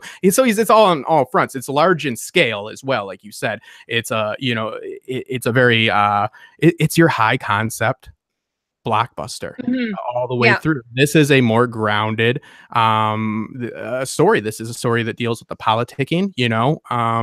They had to listen to their father, and then he was gone, and the Bruce made a different decision, and so forth.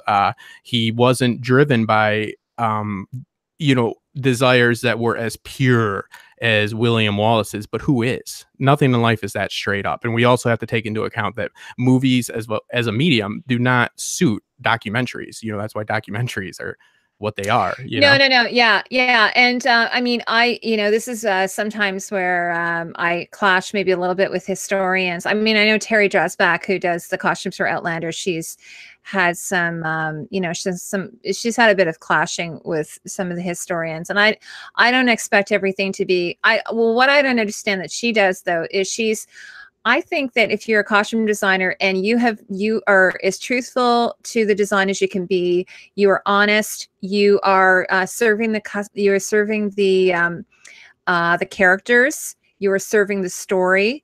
If you have done that and done your job there, I don't think you need to explain it to anybody. I don't think you need to say, well, this is why I made these choices. You've made your choices, and you're an artist. You've made that choice. It's the same with, the person who does the score, or the person who does the cinematography, or the person who does the writing.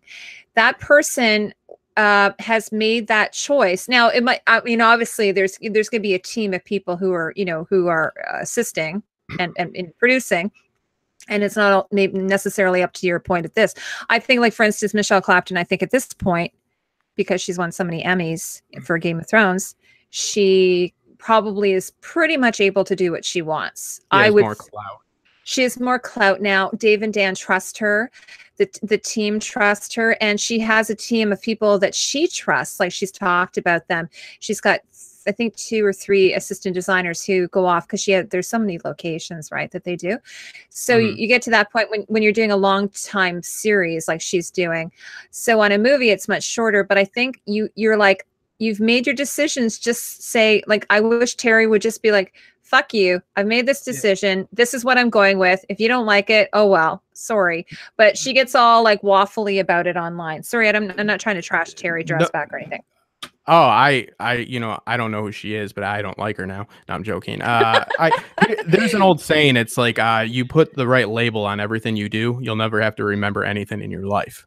Meaning, you said what you did. You labeled it right. It's like, hey, if a child steals a piece of candy, and the father asks what you did, it's like, I took some candy. He's like, no, what did you do? I stole some candy. You'll never have to, because you don't have to remember. The only thing you have to remember are lies. You just put the right label on it. And the costume designer behind Braveheart, he passed away, but I doubt he, 20 years after he's made the film, he's going to go, oh my God, I wish I had done this instead. What a huge regret. Like, you're on your deathbed and you're like, oh, why did I put them in kilts? I was such an idiot. Yeah, he's like, honestly, the kilts, how they haunt me. He was on his bed. He's like, oh, I've been thorted by the kilts. The kilts are haunting me. Yeah. What is the old saying? You build a million bridges, but you make one stupid kilt movie and you're a kilt fucker. No, that's not it, is it? No, but I mean, who knows? I mean, it's it's everybody has, like you said, has work as a cohesive team, which is never, with creative ventures, is almost impossible. Yeah. And it becomes a family. That's why people, like to stick together. But now in days of with Peak TV, we do have long-standing narratives that people are working together. But with Netflix having limited series and all that, you don't have that luxury. But also, these people have most likely worked together on other projects. So it is what it. I mean, everything. There's a million different versions of every movie that are on the editing room floor. The process of actually putting those pieces together, they say that usually by the end they have 3 final cuts that are vastly different movies of all movies. Yeah, So. like one director that I always feel so bad for him is, you know, M. Night Shyamalan, and he's got a new movie coming out though called Glass, right? Which I'm really looking forward to. So this guy, like, I mean, when you think about it, this guy started in, I think it was his 20s as a writer. And you know, and then did you know, I See Dead People, whatever that movie's called. But you know, and then he went on Sixth Sense, and then he goes on to do a series of different movies, and he gets trashed for some of them. And I'm thinking, like, one of them I really liked was The Village. I actually really liked that movie. Yeah, a lot of people, but that was just me. Because it was a lot good, of people didn't like it. Because what he depends on is something that is considered to be cheap by some. I've talked about cliffhangers before. In twists, you are counting on a movie to be good because of a twist, meaning you are counting on one action at the very end of your scene or very end of your movie to make the movie. So with The Village is a good example of I think it is a good film until that action happens, because it's not satisfying. You know, he is making a living off of, you know, deceiving people with clever storytelling. When people stop thinking it's so clever, which often happens once you're known as a clever man. You know, this first movie was, oh my God, you know, they hadn't seen anything from before, and it was epic, and it was a far better film as far as the, you know, how he handled that twist. That was, it changed everything, and changed your perspective. But The Village was not satisfying, so people thought, oh man, you wasted my time now because I've been invested in this story, and now I don't find that to be satisfying. The twist that you've had, like, you know, it's not just a bad ending, it's a bad everything, because the twist changes your perspective of the whole story. You know what I mean? Like everything is different now. So it's like, oh, everything was good now before. Now it's bad because of this. It's not your you know, actual conclusion. Like other movies, you know, they can have a weak ending. It's not definitely something you want to set out to do. It's definitely not great, but it's not as much of a killer, you know, to have a soft or weak ending when it's not hinging on everything that happened in your film before it's changed because of this ending. It's just a culmination of the events. You know what I mean? So, but people are really liking him again. Well, I mean, his new, I don't know if you've seen Split, like it's great. He doesn't use those devices anymore. He's abandoned them. But I guess what I wanted to say is that he was like a really young director, and, you know, how many directors can like write a screenplay and get a team together of people and put together a movie and get the financing, get the casting, and like, it's a huge endeavor to be able to do that. So I was, when people are always shitting on him, I'm always like, well, you know, there, you know, the ability, the fact that he's had multiple movies made, some of them have been stinkers, some of them have been really good, and I'm looking forward to Glass. I always actually use Unbreakable as it's sort of one of those, it's actually very philosophical. It's a very philosophical movie. So I always sort of use that as an example, like, you know, being your best person sort of thing. And you see the difference with him when he conveys character really well. And that's something he didn't do in the past as much, even though Sixth Sense definitely had great character in it, but he was depending too much on situation, which is never great. You know, that's that whole, argument of, what is it? You'll have people say that this is a character-based story, you know, which is, you know, everything is character and everything is also situational based. It's, you know, your situation is driving your characters and so forth. It goes hand in hand, but I agree with what you're saying. He showed that he can tell us a story that doesn't have to trick us. He can just show his how really well-rounded he is.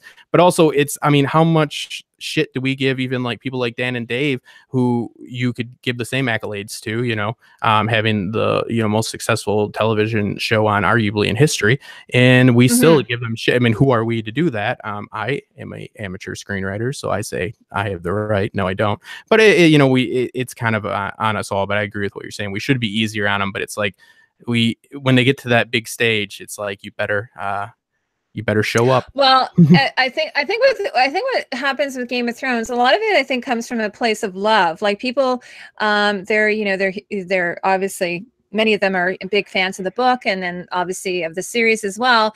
And we, you know, they've set it at such a high bar now for themselves. They've set that bar so high that it's when they don't quite meet the bar, then people get a little bit miffed. One of the things that kind of like peeve me off is, and you know, I get called out on it, which is fair because I am doing commentary on something. So say if I'm commenting about something about Game of Thrones that I don't like, it doesn't mean that I don't like it doesn't mean I don't like the show. It doesn't mean I don't like the characters or the costume design, because I adore it.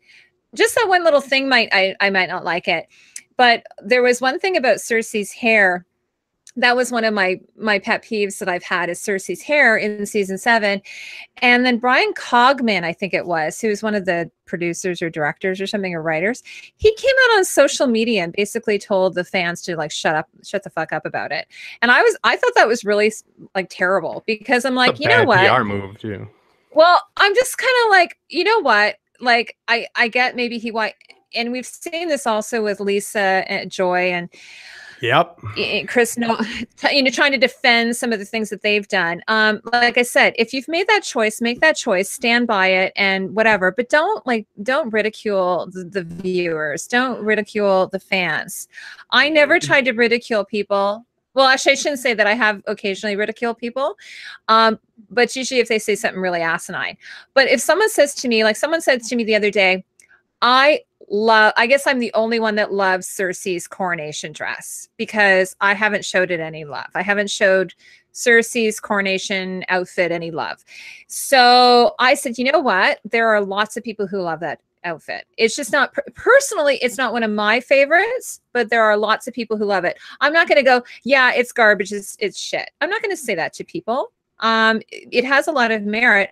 I just don't personally dig it. I didn't get into all of the black in season 7. I just thought it was a little bit heavy-handed. Does that take away from the fact that I think that Michelle Clapton is not a brilliant designer? I think she's absolutely brilliant. Does it take away from the fact that I think Dave and Dan have done something probably nobody has ever done in the history of television? No. You know, does Cersei's ugly wig take away from that fact? And this producer gets his, knickers in a twist about it? Yeah, it goes, I mean, when you have a show that people are so passionate about, it's a double-edged sword, because we don't complain about Two Broke Girls because that's a garbage show. That's a dumpster fire. I'm not like, oh, this didn't make sense because it's just it's no substance. I'm not invested. Yeah, exactly. It's a bad show. That's a great example of it's a shut your brain off kind of show. You're just like, really shut it off, like shoot really shut it off, like Clams. I don't ever say that somebody is not intelligent for liking something, but if you actually like that show, you're probably pretty no, but anyway. I don't actually really watch any sitcoms. Like, I know people watch sitcoms. I used to, I think, when I was younger, but I don't actually watch any sitcoms. But you know what? I used to watch soap operas, so I cannot make fun of anybody about what their choices are. It's all, I mean, there's, like I've been watching some more 30-minute, serialized, like Superstore I've been watching a lot of because it reminds me of The Office. And it is relaxing because I'm always watching things with with content in the back of my mind, like, what am I doing with this show? Like, what our film, like, am I dissecting it? Am I analyzing it? Sometimes it's nice to say, hey, I'm gonna have fun for 17 minutes. But anyways, I think it's just, it's never a great thing for people to dismiss the fans' emotions, which they do quite often, because you should never do that in any argument, no matter how adamantly you feel you are the right one, because you dismiss others' emotions, whether you think they're rational or not. You're dismissing all emotion, and it's hard for them, probably. I can imagine. And people on YouTube, they sometimes leave me horrible comments. Oh, you mispronounced this, you freaking idiot. Oh, I get that all the time. I know. I'm actually getting a T-shirt. It's gonna have my I'm getting it made. It's going to be my Game of Thrones mispronunciation guide. It's going to be all the words that I like to say the way I like to say them. Like, I like to say Lisa Aaron instead of Liza, and I like to say Caitlin Stark instead of Catelyn. And then everybody, I've kind of owned it a little bit. I've kind of owned the fact that I can't say certain words and that I'm terrible at French. I cannot say a French word to save my life. So usually I try to avoid them if I can at all costs. Yeah, I mean, if you go to Carterly Rock or any places, or you're a fan of Denarius Turarian.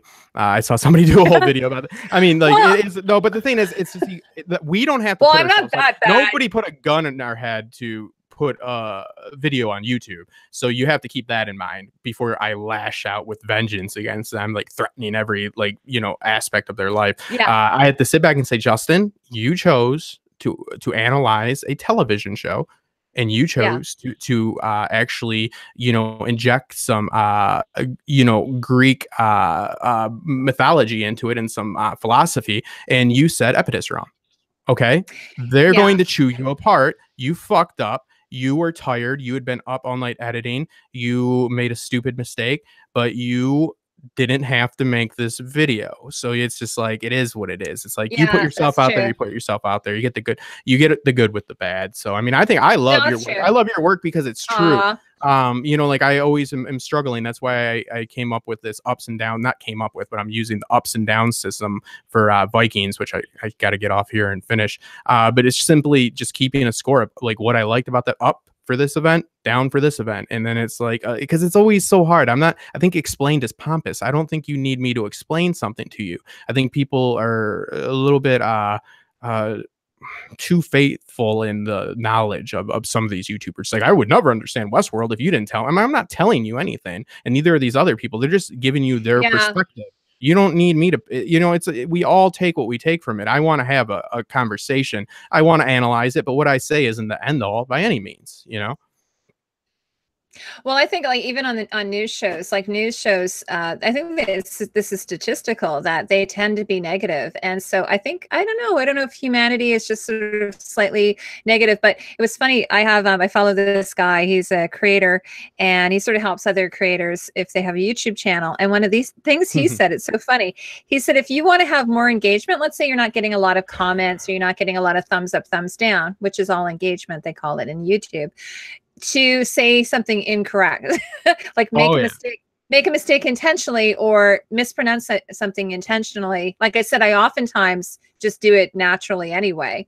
But like one of the things that happened was, like, for instance, as I mentioned to you earlier, my favorite movie is Blade Runner, and there's Tyrell Corporation. And then in Game of Thrones, we have the Tyrells. And I was reading that apparently in England, like the way it's said, it kind of is both ways. It can be Tyrell or Tyrell. And even on set, like on the Game of Thrones set, is it Tyrell? Sorry, bad joke. I've never heard Tyrell, but No. like as a surname, Tyrell or Tyrell. So like when Marjorie Tyrell is usually how it's said. So I kind of was like floating between Tyrell. And I was reading though that apparently on set that the cast couldn't even get it the same way. They were kind of like going all over the place, because I was saying both can be correct depending on your family surname. So kind of like, some names, like for instance, I was just thinking of Akicheta, like Akicheta from Westworld. That's what everybody gave everybody. It was said four different ways, excuse me, in the series. Anthony Hopkins literally called him a cheetah. He's like, oh, a cheetah. Yeah. You know what I mean? I'm like, it's like Akicheta, so it's like Akicheta. Well, like, and then like for instance, and apparently like Karth, it's supposed to be like it's Quarth, or like, they were calling it Quarth, and then or I think she calls it Quarth, and then they say no, it's not Quarth, it's Karth. They correct Danny in the show, and then but apparently according to the Dothraki language specialist, it is Quarth. It's not Karth. So they can't even really agree upon it themselves. And, so I'm like, it's a fictional show. Xanodaxis, whatever the fudge his name is. I can't get that guy's name right. So, yeah. So I get a lot of people who give me a hard time about the pronunciation. But, like you say, we're putting ourselves out there. I have to expect some criticism. And most of it, I mean, has been really good.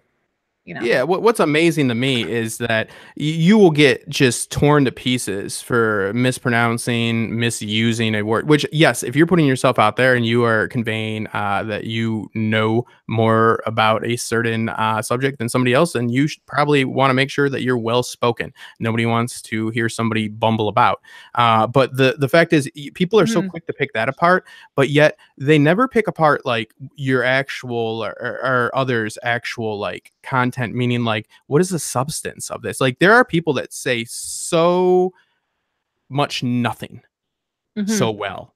I've never heard so many YouTubers say a whole lot of bullshit, a lot of just nothing, but they convey that nothing so well because they're so well spoken. They sound calm, they never mispronounce words. They are so they're very good speakers, but if you really listen to what they're saying and think about it, they're saying nothing.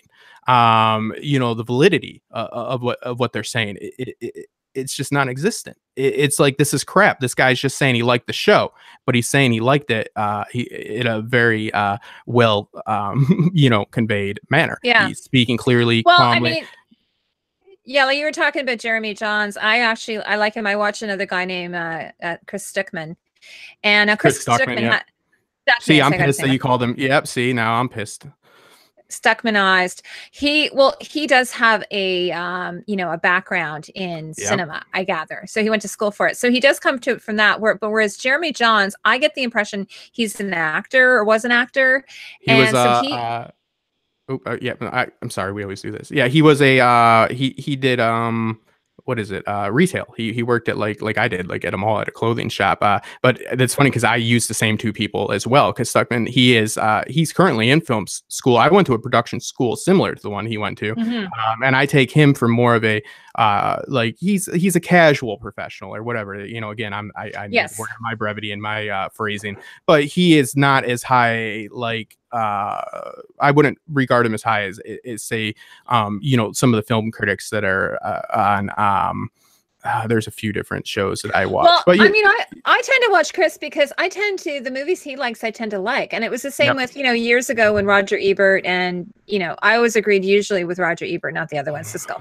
I usually agreed with Roger Ebert. So that's how I look at it. So Rotten Tomatoes is a little bit hard for me because there's a variety of reviewers out there, and I don't even think Chris Stuckman at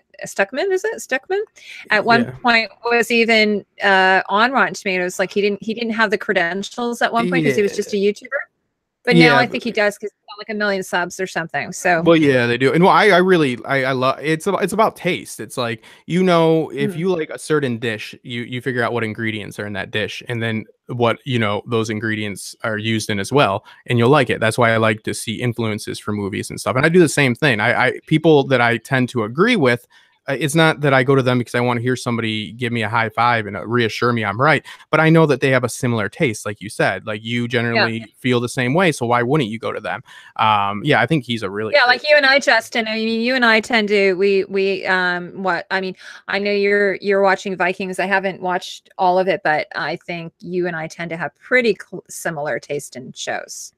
Yeah, we appreciate the same things. We have the same expectations, I would say. What we were talking about today. We're talking about expectations. And how we should set our expectations. We have to be fair to the medium. When people are dogging on Dan and Dave, as I've done, for not being as good as the books, it's almost just like you shouldn't even say that, because books are books. They are a different medium. It might sound stupid, but it is not okay to really give a direct comparison. You have to take into account the vastly different format that is, the internalizing of emotion that has to be conveyed through visual, other than having POV chapters where you literally have a internal dialogue. So one's not better than the other, one's not easier than the other. They're simply different. But the medium is a message. Me and Axel's talked about this, that there's that argument from a Canadian. Is it McLuhan? Yes, Marshall McLuhan. Very good. Yeah, yes. his argument about the medium is, and I don't go all the way with him on that. I think it's very, very powerful, but I don't think it's actually the message. He said it in the 60s, though, which when you think about it, it was very progressive for the time. He explained internet, but he was using television with radio because that was the internet of his time. but I think he said it in the 60s. So when you think about it, like, wow, that's pretty progressive for like that's 50 years ago, more than 50 years ago. Well, you always have to think about how, we just think about film or television as one medium. It's not. They're both separate, and then within those, there's different mediums because you have something that's on AMC is going to be vastly different than something that's on HBO because you have to screenwrite that with the screenwriter has to include act breaks if it's on regular. Do you know what I mean? Everything mediums are within. There's mediums within mediums, so you have to really look at how something's being conveyed. Yeah. Oh, Justin, I was just to say, Cardinal Doomsday. First of all, he says, you guys still here? Yeah, we've just gone off on a tangent, guys. We're just like, this is what Justin and I tend to do. He says, Tyrol rhymes with squirrel. Well, yeah, like I said, no one on the show even says it the same way. I was joking when I said, oh, that was a joke? Oh, okay. Yeah. And then, no, King McKay says, King McKay. He says, I say nothing and can't pronounce anything for the life of either. Ha ha ha. And King McKay is being he's being modest because he's self-deprecating. I don't know him. The best Vikings YouTuber on, and somebody that I have awesome. I'll have to check his channel out. He's the one that really gave me the confidence to start, because I've always loved Vikings and I'm invested in the actual history. I know it actually far better than the history we're speaking about today. And his channel, like he does Vikings in a way that it's entertaining as well as informative, and Vikings is not a show like Game of Thrones that gets like the views. You know what I mean? You deal with this as well with other, we switch from doing Game of Thrones or Westworld to another show, and our views go way down. My Game of Thrones, of course, is my most biggest. But he gets, his views for his Vikings material are they're earned, definitely, but they're also they should be more because he does it well. It's a hard show to do well.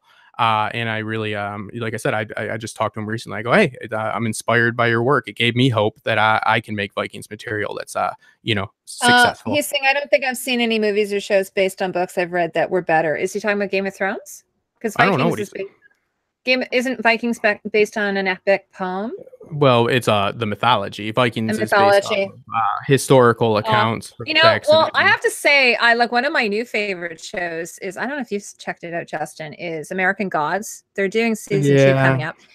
And I read the book and I thought the book was okay, but the show is so good. It's really good. Like my husband watched it and I said, oh, what do you think? Should I watch it? Are the costumes any good? He says, oh, I guess the costumes are good, but the costumes are amazing, like amazing. And so luckily I had a friend who worked on it. So I was able to call him up and get some insight into it. But American, that's done by, what's his name? Neil, something with a G. Neil Gaiman. Yeah. That's a very big idea. And it's got a lot of potential. I don't feel like their protagonist is up for the challenge. I feel that show failed its first season. I felt really? I totally don't agree. Yeah, but I mean, oh my god, you thought that? I thought it was amazing. I thought that the protagonist, the casting. Oh, Rick, you mean Ricky? He's I don't even know the 100. Yeah, he's from the 100. Oh, but you're not talking about the guy who plays Wednesday. That famous actor, Ian McKellen or whatever his name is. No, I'm talking Ian McShane. I think Ricky, I can't remember his last name, sorry, but I think he's just finding his way. But that's nice and that's great as a human. Like good for him. Like I'm not trying to even joke. Oh, Ricky Whittle. Yeah, Ricky Whittle. Thank you. I don't want him finding his way. Like I wouldn't have cast him. He doesn't pull it off. That's just my opinion. I just think it was a bad decision. The casting is so strong, and then you're putting people against powerhouses. You have to act with these actors like Ian McShane and that, and almost everybody in that is a huge, like Gillian, what's her name? She was in the X-Files. Gillian Moore. So many. You're sharing. Gillian. Jacobs? Oh my god, I'm so bad with names. Gillian Flynn, Gillian. Something. Okay, someone tell us in the chat. Yeah, whatever. I hear you. She did a really good job. Gillian Anderson. Yeah. But okay, oh my gosh, she dresses like Bowie. Yeah, she dresses like Bowie. You can't put like in Westworld, say you put somebody in the scene with Anthony Hopkins, they always look like they're, you know, just barely keeping up, you know, and those that hold their own, we give awards to. So that's just, you know, it's the same way with like people like Ian McShane. You can't put a guy that's gonna be sitting in a car literally for half the season with this guy that is finding himself.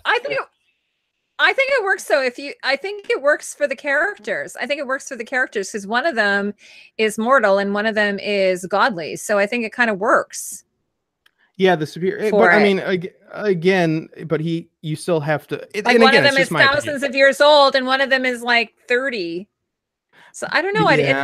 I didn't find it. Okay. Well, we'll have to agree to disagree with that. But I loved it, and I'm looking forward to season 2. It's my opinion. You know what I mean? Like of course, it's your opinion. Yeah. Well, but other than that, I think you and I have usually agreed on most things. I think you and I we're usually pretty much on the same page. Even Westworld, I know Robert had different opinions on things, and I tended to be on your side. I was like Team Justin with Westworld, you know. You're acting like me and Robert had a divorce. No, he was just Robert is more. I think you had a lover's quarrel. No. But me and Haxton see eye to eye on it. But me and Robert just has a more positive outlook on the series as a whole. And you know, he didn't see the a lot of the issues that I saw. As he saw the issues because he's not stupid. He knows what they are. He's very insightful. But he didn't see them as like you know, world breakers like I saw them. I saw these plot points as something that ruined the season for me. Robert saw them as something that, you know, he wished would have been better, but again, he was still walked away and he was like, I'm fairly happy with that. Me, I walked away disappointed. You know, it's that thin line. But yeah, Kane McKay says that he usually reads high fantasy, and that is hard to translate into the screen. That's why Game of Thrones was supposed to be the unadaptable, and they've done such a good job with. But high fantasy comes along with such great depth because it has like its own, like people know if it's adhering to the regular tropes, like a certain amount of in-world rules, like by just default, like about like high elves, dark elves, and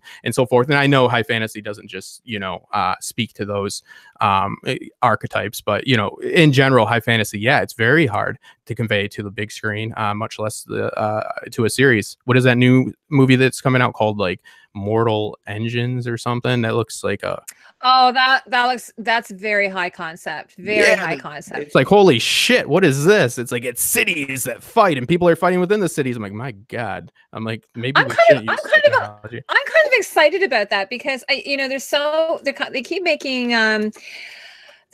like, you know, reboots of everything and you get so tired of it. And so I'm like, okay, so here's somebody who's doing this incredibly high concept idea. And I think it's not Guillermo del Toro who is doing that. Oh, it's Peter Jackson's doing it. So who is a very high concept director. And I think it's just kind of nice that someone is like, okay, I'm going to just go for it. I'm going to go for broke. And if it sucks, oh, well, whatever. And it costs the studio $1 billion. But at least someone is like taking a major leap because you get so tired of all these reboots and all these sequels. And I'm like, yawn. It's just all one big snooze fest. So I just think it's nice when someone does take on an entire, like I saw a movie on Netflix. There's some nice little gems on Netflix, by the way, guys, like that are original Netflix stories. So I saw this one. It was about an alien invasion, which is one of my favorite premises. But anyway, I was like, oh, the idea was so solid. They had a really solid idea, but unfortunately they couldn't, like, not that it was terrible. Like I was like, oh, you know, I got something out of it. I found it was kind of interesting. I tend to like to watch some of these smaller budget sci-fi movies. I always find something really, really neat in them. And, you know, they may not, you know, reach for the stars, but I'm like, at least they kind of came up with something that's original. You get so tired. New ideas. Yeah, I always say Yeah, well, I always say I want the next Star Wars, not the next Star Wars, meaning the next Star Wars movie. And so I want the next thing that's gonna be like Star Wars. I don't want to, you know, it like what you said, it's something that the concept has, like, that's what I felt like with American Gods. Such a great concept. The execution left a lot to be desired. Same thing with what's happening with Vikings right now. There's a lot of great potential, but the execution leaves a lot to be desired right now. It is what it is. You gotta like roll with the punches. But yeah, I mean, mean, I think that streaming services do give opportunities to see less for like, you know, these straight high concept pitch ideas, which are now not even original ideas. They're just high concept reboots because it's a formula that they know works and it's a business. So it is what it is. Like Jack and I have gone back to watch the what is it called? The dead list, the hit list, with James Spader. Oh, what's it called? The Blacklist. The Blacklist, yeah. Which, you know, some of the plots on that show are just like, they're just preposterous. They're just ridiculous. But I have to say, it's a really great watch. It's really entertaining. Each episode has its own little story. So if you've never watched it before, you can just sit and watch an episode and you would kind of understand it. You get the gist of it. But then there's, of course, you've got the bigger overarching story going on.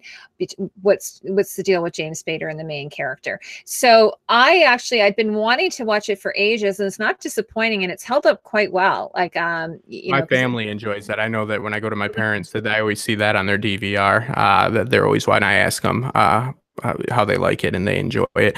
That's that fine line between creating a successful serialized show these days, because people expect a certain amount of plot depth that they did not expect. Like before, it was like you know, somebody wants to date somebody else, and oh boy, but that person is got a job offer in New York. So what happens? You know what I mean? Now it's like all these little nuances that are involved. So how do you achieve that when you can have a standalone enjoyable episode for somebody that's just tuning in that week? You know, like, you want people to be invested for the long term, but also to be able to be satisfied in the increments of the show, because I mean, it's a serialized show, meaning that every single week. I think that's the X-Files did that really well. Every episode was, you know, or Supernatural. Lots of these shows, every episode is its own little, you know, there's a creature, you know, every episode there's a creature. You know, the same with the Blacklist. The Blacklist, every episode there's a gruesome killer type person. So, you know, you can kind of, like, if you've never watched it before, you can go and you can watch it, but then if you want to carry on, you can. And then there's some bigger story elements going on. What you're supposed to be able to do is like give a log line for every, not only episode but individual scene, meaning like man meets like, you know, man is introduced to new love interest, but finds that she has a deep, you know, darker past than perceived, or blah, blah, blah. That's a terrible log line, but explaining an event in so people expect to see a beginning, a middle, and an end to that event. So when you have these episodes, they're like individual movies themselves, but they tie in together. So, you know, you have to have your like internal narrative that's happening amongst the larger overarching narrative. So it's tough to do, you know, like, in like what's his name that did The Newsroom, he did West Wing, he does the best dialogue. Jeff Daniels? Is it Jeff Daniels? Well, no, that's the actor, but the writer, Aaron Sorkin, the master of dialogue. He talked about how he probably would never, or he never plans on doing another network television show because of the pressure to just, you have to. He goes, with a movie, I can, you know, come up with a concept, and if it doesn't come to fruition, you know, hey, I'm disappointed, but it is what it is. He goes, when I was doing The Newsroom, which is one of the best series, I think, really overlooked, you know, he's like, you have to deliver those episodes whether you're ready to or not. You know what I mean? Because you've got to meet that schedule. So the writing, no choice. Yeah, so you got to make it work. So I think it's just, you know, it's all about the medium. Again, it's all about how we consume these shows. I mean, Westworld wouldn't work on Netflix because they rely so much on deception and POV. King McKay said, I went into Mortal Engines knowing nothing about it, but I could tell by watching it that there was a very in-depth material behind everything they were showing us. Yeah, it's based on a novel.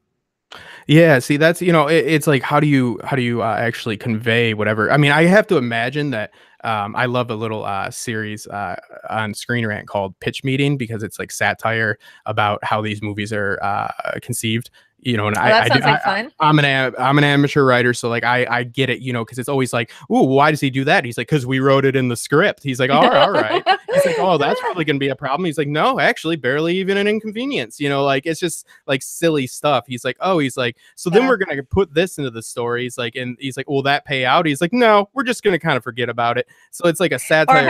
Or like how what's his name in Westworld? He was running out of story ideas, so he decided to copy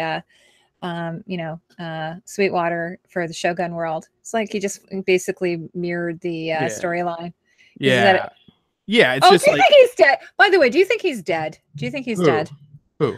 Neil, or what's his name? The Quartermain. Wait. You know, the story writer in Westworld. Do I think he's dead? What's his real name? What do you mean the story? Are you talking about the writer on Westworld? The one. Nolan? No, the character. Lee Sizemore. I was calling him Quarter. I think Quartermain's his real name. Alan Quartermain. That was the only meaningful human sacrifice that was made. That was the only showing of. I thought it was ridiculous. Of true character that was not negative. I thought it was dumb. No, it was. It was. It was definitely played out in a very poor way, but it was a showing of a human character having compassion and changing his ways, and that's something that this season didn't do. So that was something they needed to invoke, because if you have one side be just utterly inept, meaning they're a bunch of buffoons, like the security, you know, QA, it's not a victory to beat a bunch of buffoons. You have to have opposition. They have, what do they always say in the show? A worthy adversary. It's not winning if the other side's set to lose. So all the humans are buffoons. They're just pure evil. They're incompetent. And so it's like, well, who's really winning here? It's like, that's not winning. You know, you got to climb a mountain. You got to, the bigger the stakes, the bigger the payoff. So you gotta invoke actual stakes and inject stakes into your story. You can't have it just be a wash. Cardinal Doomsday, he's so dead. I love that death. It's poetic. So shoot me, guys. Oh no, Cardinal Doomsday. I'm sure he's dead. I just was like, I don't know. I thought I was a little bit jumping the shark for him. Like I don't know. I didn't feel it. But you know what? I think part of it might have been marred by, I had some issues a little bit with the final few episodes. Yeah. I think that might have been it. I have to go back and watch season 2. I have to go back. Jack and I have been planning on rewatching it. I think it definitely deserves a second watch. Are you gonna? Have you rewatched it? Yes, I have. Have you seen my analysis? The issue with the end of season 2 and the issue with Sizemore's action is it embodies the idea of what they should be doing, in my opinion, of showing true human change, and the characterization of a character, and then the reveal of true character is the payout when you have a narrative. So your characterization of Lee Sizemore is douchebag, right? True character comes out when you're backed against the wall. Again, to be backed up against the wall, you have to have stakes injected into your show, meaning not just say their stakes, not QA saying, hey, we're the best and we're going to go in again. And they all die within a day because they're utterly incompetent, just underestimating the host, which they should not be doing. They're kind of like stormtroopers, right? They're sort of like stormtroopers. They can't. Yeah, it's where stormtroopers go. They get a job with QA when they flunk out of stormtrooper school. But anyways, you have Lee Sizemore. It is over the top, but it is a little bit poetic. He's a writer, and he told Hector, because Hector is, he wrote Hector as the man he wishes to be. And when you do write, you write, who you are is in your writing. You can't avoid it. If you do, your writing is just going to be just even worse than it already is. You can really tell who somebody is because you only write about what you know, and you write about, obviously this was the man he desired to be, like the envisionment of a true hero. So that's where he says, Hector, this is my story. Yes, it's over the top, it's cheesy, but it's poetic. He's an over the top cheesy guy. And I think that those things needed to happen. But that happens in the same episode where there's a bold claim made by AI, Jarvis Logan, that's running the Forge, that says that humans can't change. The best they can do is live up to their code. It's like, okay, then show a human changing and adapting. It's like, and then there's evolution, which is a series of changes adaptation. You know, it's not survival of the fittest; it's the ability to adapt, which makes you the fittest. So it's not who's the strongest. So it's just a lot of contradictions in their message and a lot of finality that's nice. in their statements is the issue. They're making a lot of bold claims. King McKay gave me a nice compliment. He says, I really like the unique style of your thumbnails. Fantastic channel branding. Oh, thank you so much. I'm going to be tweaking that a little bit. I've been slowly working on it. And this is Oh, you like it? Well, guess what, King McKay? She's taking it away. It's working. No. I've been slowly kind of I've been slowly sort of trying toward the branding and everything. Justin, you know, as a creator, you're sort of like always I'm supposed to be fiddling. No, you changed your channel name, for instance. Yeah, because a channel name is supposed to embody what the channel's about. The Justin Thomas Show was from my DJing days when I had the dream of being the Justin Thomas in the Morning Show. All it does is make me show up in the search engine with a golfer. I'm not a celebrity, so the name doesn't have any clout behind it. Fandom is what I talk about. Top Shelf is, only the best, only the finest. And I put it together. But I love he's right about your thumbnails. Because they're really distinct, and they're also creative. I've been told, I was with a network for a while and they kept begging me to have uniform thumbnails, but I'm ADD as hell, so I go crazy with the Photoshop and I just can't bring myself to do it. But it is true. King McKay, I like bright colors. So, and also I try to, like, if I do a Cersei one, I usually do her in red, and then if I do a Marjorie, I do her in greens. Like, a lot of times I try to use their house colors or whatever. So I do try to say a little something through my thumbnails. But that's really, we just gave you a compliment, and then you're like about how smart you are, and you're like, I like them because they're shiny. Well, I'm a girl. I like color. It's funny because whenever we, I go to this, there's this other creator, and he does analyzes channels, and I go in there and everyone shows their channel, like, look at my channel. And so whenever it's like, really bright and everything, I usually am really drawn to it, as opposed to the tech ones. I tend to be not as interested. No, I'm joking, obviously, because colors. Why do you think gas station signs use the same colors? Because it works. So Justin, before we finish, so are we going to get together soon? And am I frozen? Are we going to get together soon and talk about Game of Thrones? No, we're going to get together soon and talk about Peaky Blinders, like you promised, like a half year ago. Did you watch it yet? I haven't finished watching. Jesus, my brother has not watched it. I curse him. Nothing's more offensive to me than people not watching what I recommend. I feel that everybody that hasn't seen Peaky Blinders will want to kick themselves in the ass. That's what I did when I watched it for the first time. I have been watching it. I just have to get back to it. I have to get back to Vikings. I have to get back to Peaky Blinders. I just keep getting distracted by other shows. That's what's happening. Like, I love your work. Yeah. But no, we will. And then because I'm okay anyway. I know there's only a few people here, but I'm planning on, this is kind of fun. I just wanted to tell you this idea we had. So I have these two really great viewers named Aaron and Tatiana, and they've been with me since the very beginning. They're both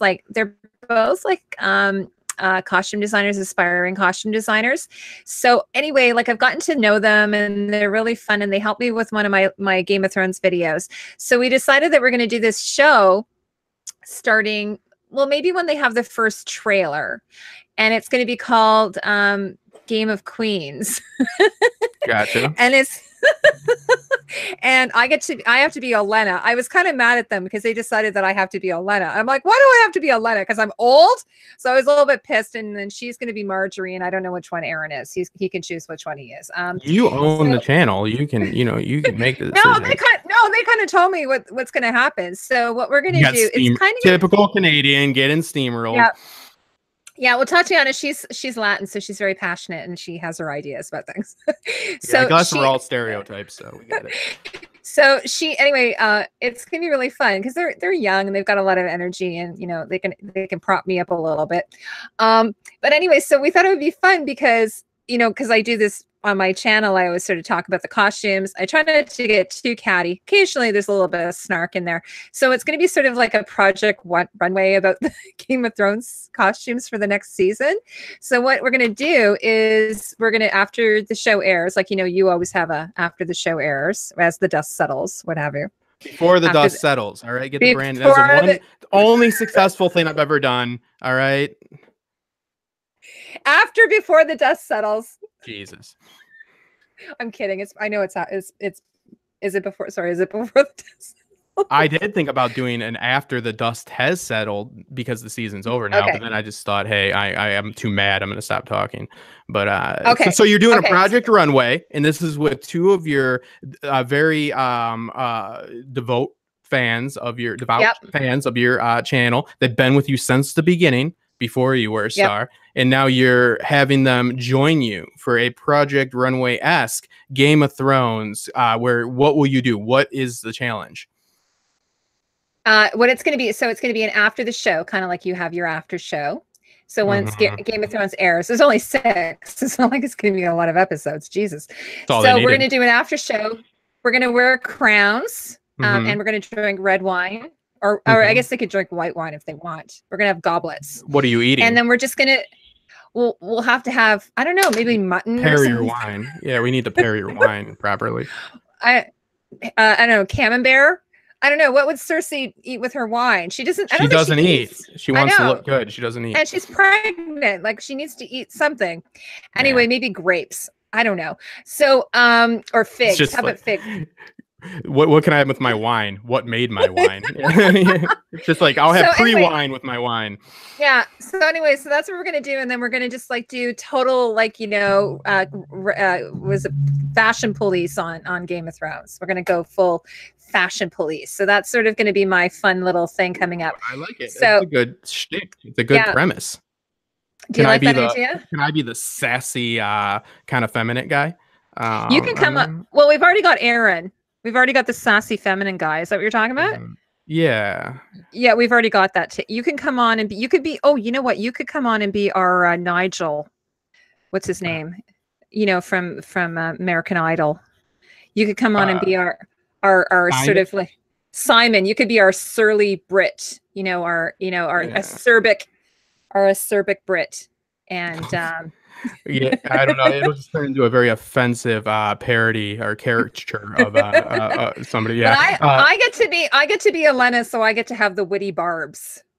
Yeah. You can say a whole bunch of stuff like and if they'll tell you the farts smell like roses and a bunch of gross so I'm gonna have to do some research. So every episode I have several of Elena's wonderful quotes. I have found that using satire is the best way sometimes to convey how you feel about a show. Like, I like what Keen said it here in the comments. He put he started his channel because no one around him was watching the shows, so he turned into the internet for conversation. And that's like when I was living in Detroit as a club DJ, I never even thought of going on YouTube, and then I moved to North Carolina, where it's the North Carolina of North Carolina. It's terrible. It's a very, very isolated area that I'm at, and I'm used to living in the city. So I was like, oh God, I'm not connecting with anybody around here. So I turned to the internet too. And now I've found great people even in countries like Canada. We have a few people that are okay. But actually what I'll do is next time we get together, I'll take a picture of how it looks here and I will share it with you, because the weird thing is all the snow melted. But Tatiana, who is my Latin viewer, she's down in the south. She sent me a picture of her hometown, and of course it's beautiful and sunny weather. And then Aaron, my other viewer, he's from South Carolina, so it's quite mild there, I think. Yeah, it's quite something.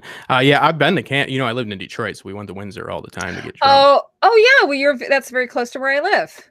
Yeah, because Windsor is maybe, I don't know, an hour and a half from me, I guess. An hour and a half. We would wait tables or bartend, and we'd we'd get to the tunnel in about 45 minutes. That's pretty good. Miles an hour, and then drive home really wasted through customs. So is the drinking limit 21? 19. It's 19 there. So like when you're 19 in Detroit, you go drink in Canada. Oh, because it's 21 in the States. You have to be 21. Oh, yeah. So you could come here and drink 2 years earlier. That's we went awesome. there and fought, drank. We did everything. It's the same in Canada. There's a couple of provinces that you only have to be 18. And also we have pot now. You know that. You can get pot here now. Yeah, everybody's got pot now. It's fine. You can buy it online. It's just like going to Amazon. You can order, you can go through, you can swipe through. Oh yeah, I want that cannabis oil, or I want that, I don't even know if I'm allowed to talk about this. No, you're allowed to. You're buying drugs, as long as you're not like buying freaking like heroin on the dark web. You're good. It's totally legal here. And now they're going to open up stores, so you can actually go to the store and buy it. So, yeah, I couldn't remember where McCain is. Not McCain. Keane McKay was from. It is New Zealand. I didn't want to. Oh, okay, he's from New Zealand. So he's from. Is that where? Lord of the Rings. That's Lord of the Rings, but also is that where Shadiversity's from? Is he from New Zealand? Is he from Australia? Keane McKay. Now we're gonna assume you know everybody in New Zealand because that's how ignorant we are. So, is that your brother or something? Is Shadversity? Do you know if he? I don't think he is from New Zealand. Shad's brother is also a creator. Apparently, Shadiversity's brother is a creator as well. And I think that I don't know. Anyway, I have a friend who is a YouTuber that's from New Zealand. So maybe you know him. His name is Beanie Draws. Do you know him? King McKay? We assume you know everybody. Do you know the Flight of the Conchords? I love that show. Oh, I love the Flight of the Conchords. They're awesome. Yeah. And I love Split Ends. So I don't know if King McKay knows who that is, but I love Split Ends. They're an awesome band. No, King McKay, I can't recommend his content enough. It's a good time and it's informative. He knows what he's talking about. Yeah, he says, I didn't need to cover Lord of the Rings because everyone has watched it here in New Zealand. Oh, you know what? King McKay, it's funny because I've had so many people ask me if I would do the costumes of Lord of the Rings. And I'm like, you know what? I would love to do it, really, but I will only do it if I have someone to help me with it because it's just such a huge undertaking. And, I'd have to do each movie, obviously. Like, I'd have to do the series. So if you're ever interested. What's that? You can just say you're going to do them all and do one. I do that sometimes. Just do one, yeah. So King McKay, if you ever want to do a collab with me doing Lord of the Rings costumes, I would talk to you about that. What drives you to do a show more? The how much you enjoy that show or the actual quality of the costumes? Oh, it's kind of hard, but usually it's usually kind of both. So for instance, I remember when I saw, like, for instance, I just saw Marvelous Mrs. Maisel and the costumes are amazing, but the show is so good. So I'm like, oh my God, I have to do a video about that. Like, I get that kind of burning feeling. Like, do you get that? Like, oh yeah. I have to do a video about this. And then I find myself, I'm like, I start reading stuff about it. You probably do this too. Like, as soon as you watch an episode, you're like, oh, I got to find more out about this. And you know how many half-made episodes I have in production hell? I have a bunch too. I have a lot. And I'm like, every time I'm kind of short content, I'm thinking, why don't I just finish one of those other videos?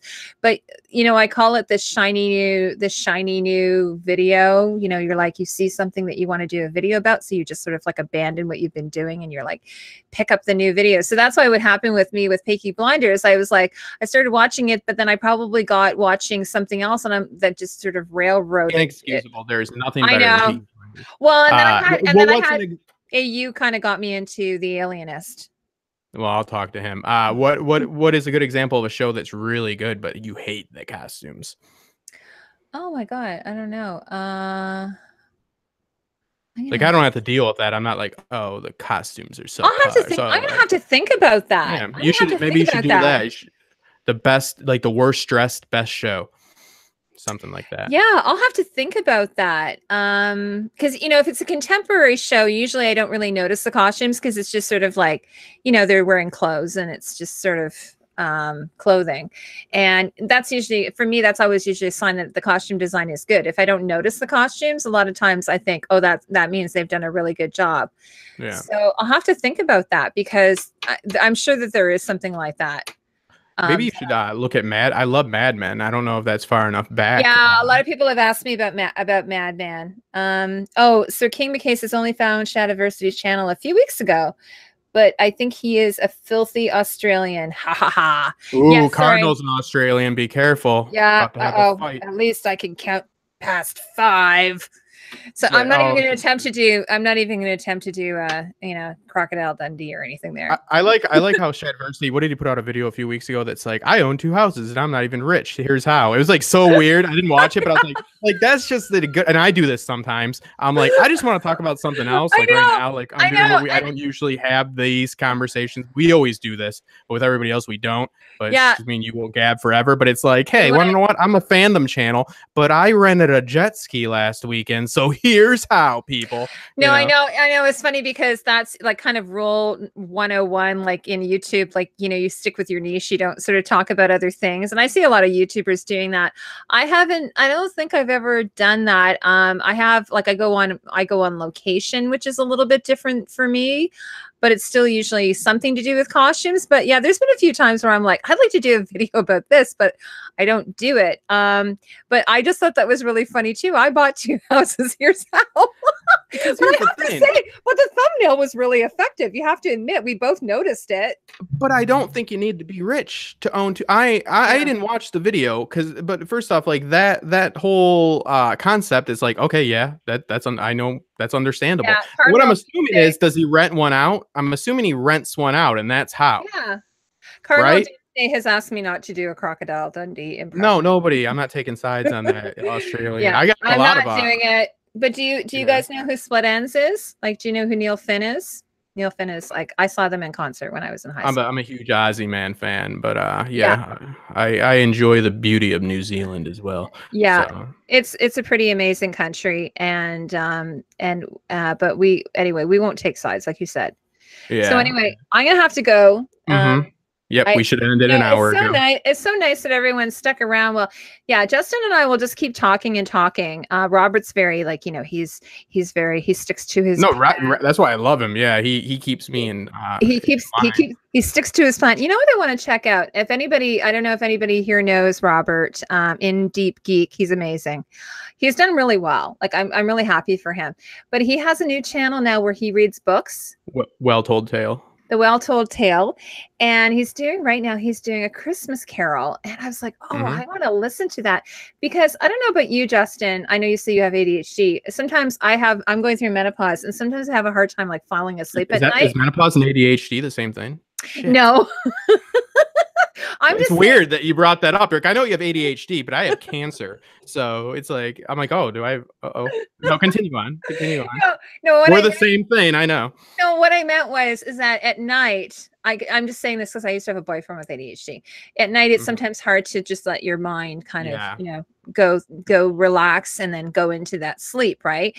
So there's something that's going on with me hormonally that's preventing me to be able to get sleepy. So I just, like, lie there.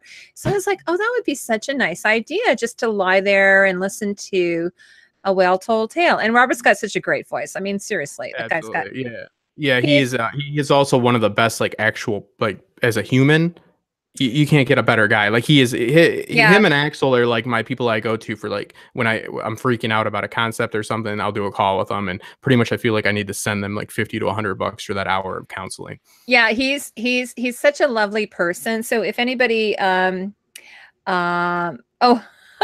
Larissa. Yes, we're just rambling on here. She's like, but have you tried? Alana is the boss. She says she is. Listening to audiobooks, I that's where I do my documentaries, and I fall asleep, and then I hear about the, like, Russian Revolution in my dream. McKay says he wants to make Robert his ringtone. Well, actually, he could probably sell that. He could sell that. He could be like an Alexa. I've talked to him on a real note, because I have surprisingly done a little bit of professional voiceover. But I told him about, there's a lot of money in a high demand for narrative.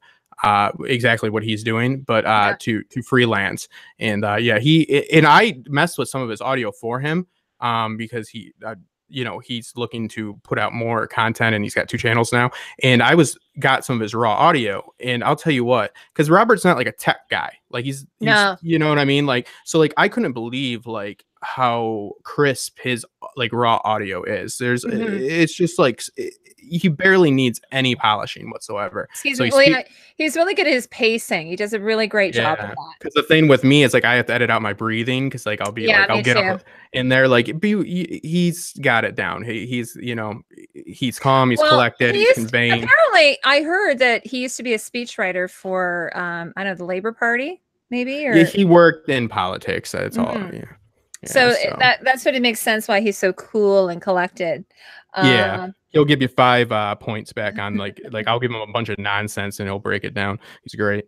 Yeah, no, I thank everybody so much. Check out Heidi and her channel. She does great work, and she's actually qualified to speak about what she speaks about, which is unusual for YouTube, but she does it anyways. Oh, that's so nice. Thank you. And and it's been great. One of the things you found this too, but I've met a lot of really awesome people like Larissa, who's here. I've met a lot of really amazing people. We've talked about this, like Amberlyn. There's some amazing people in this community that you and I've gotten some people from you and that have come over to me from you, which is really lovely. And I've gotten some people that have come over to me from Robert. And well, when they come from me, it's good because I got low expectations. You know what I mean? Well, you had that one girl though who was really she got really mad about there was something to do with it was Arya Stark. Either she didn't like Arya or she didn't like Sansa. And I was like, I never understand why people like don't hate a character when it's just like a character. Like, how can you have, there's these boss battles that go on Twitter between like people who love Sansa versus people who love Arya. So do you remember that? You had this situation and I was in your chat or something and she was, but I haven't come across her since then. She's a contrarian. She's contrarian. She's a good person, but well, it is what it is. I haven't seen her in a while. She every live chat she's a part of, and then I noticed her going into other people's streams that I knew. She just will find an issue and pick it with people. But that I don't know. That wasn't with me. I don't get in those arguments. It's just she will find something somebody said in the chat, not even the people that are talking on screen, and be like, hey, I disagree with that, let's fight. So yeah, she's a contrarian. So Larissa says that if you come into my Game of Queens, you could be Varys. That's what she said. What about? She just thinks that you'd be a good Varys or something. I'm going to be Queen. I'm going to be Olenna, and I'm not going to dress up like her because I don't want to. I don't want to have the wimple or whatever. That would be weird. Yeah. I'm not like, it's funny. I have to say, you guys, even though like I have a costume channel and I worked in costuming and I studied costuming, I don't actually normally dress up in costumes. It's sort of a rare thing for me. So if you ever see me in a costume, that'll be a very rare day. Just so you know. Yeah. I guess I'll be Varys. Does she know I'm bald? Shit. That's not good. Maybe she does know that. Yep. No, I wear a hat because I like hats. No. My husband's bald. Bald men are sexy. It happens. Yeah, maybe I'll do it. It depends how much the gig pays. So the gig, well, it's gonna pay nothing.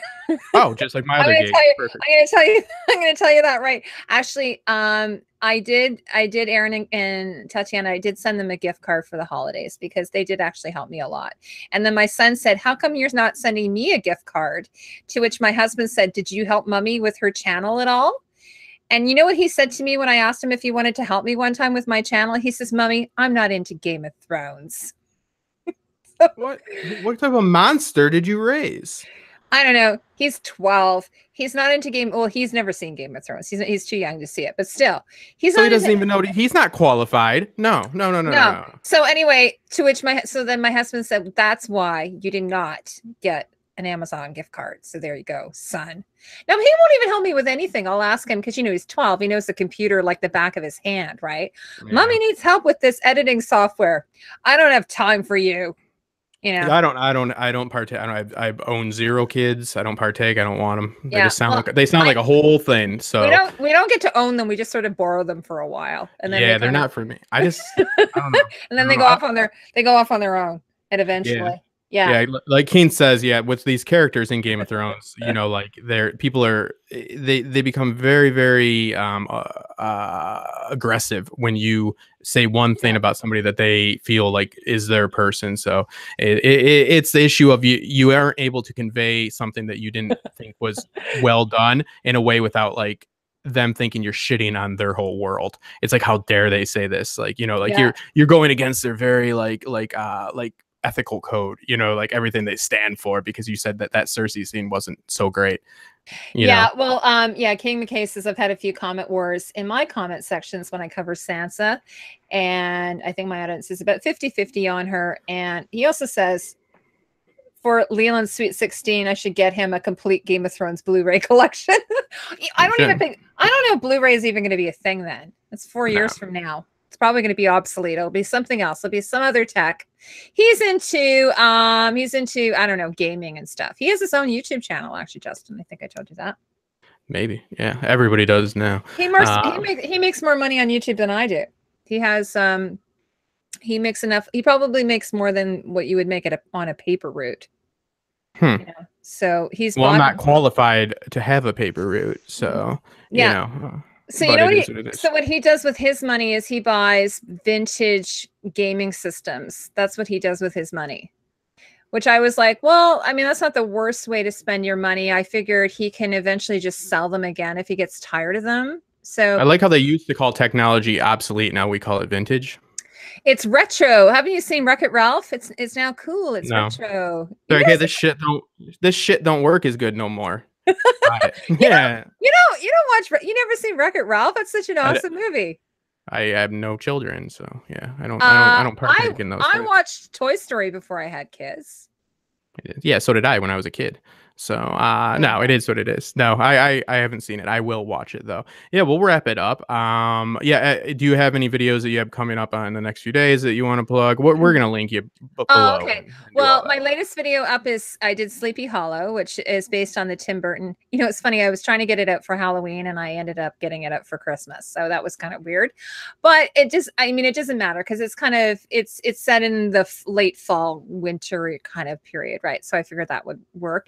And then the next one I'm working on the top 20 best men's Game of Thrones costumes. Isn't that going to be fun? That is going to be fun. So right now I have the top 20 best female, and then I have the top 10 worst, which that video caused me a lot of heartache. And so now we're doing the top 10 best men, and then I'll probably do, and also Justin, I have a book coming out, but that's not going to be for a while. We can talk about it later. You wrote a book?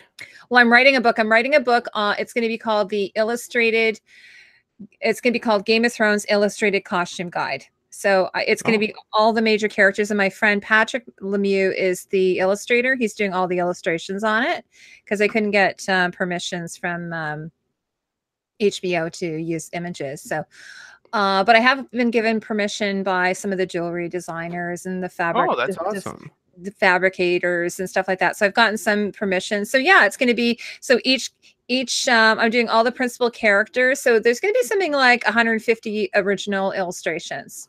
Yeah. I mean, obviously like costume design is something that I really think is interesting because I have been part of the actual production process of,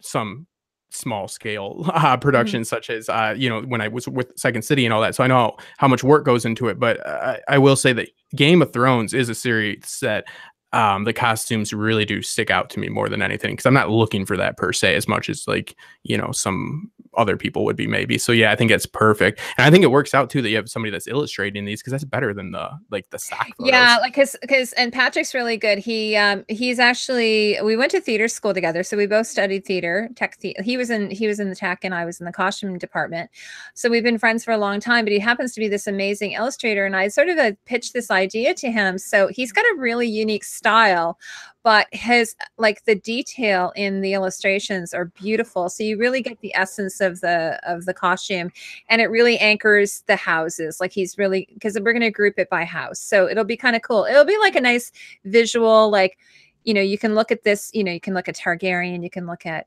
you can jump around a little bit within it. Just I love that. And you'll be able to see, because even me, just even through this is why I was saying we should do a Game of Thrones show at some point. Even just looking at his illustrations, I'm actually learning stuff that I never noticed before. He's got he's got a different eye than I do.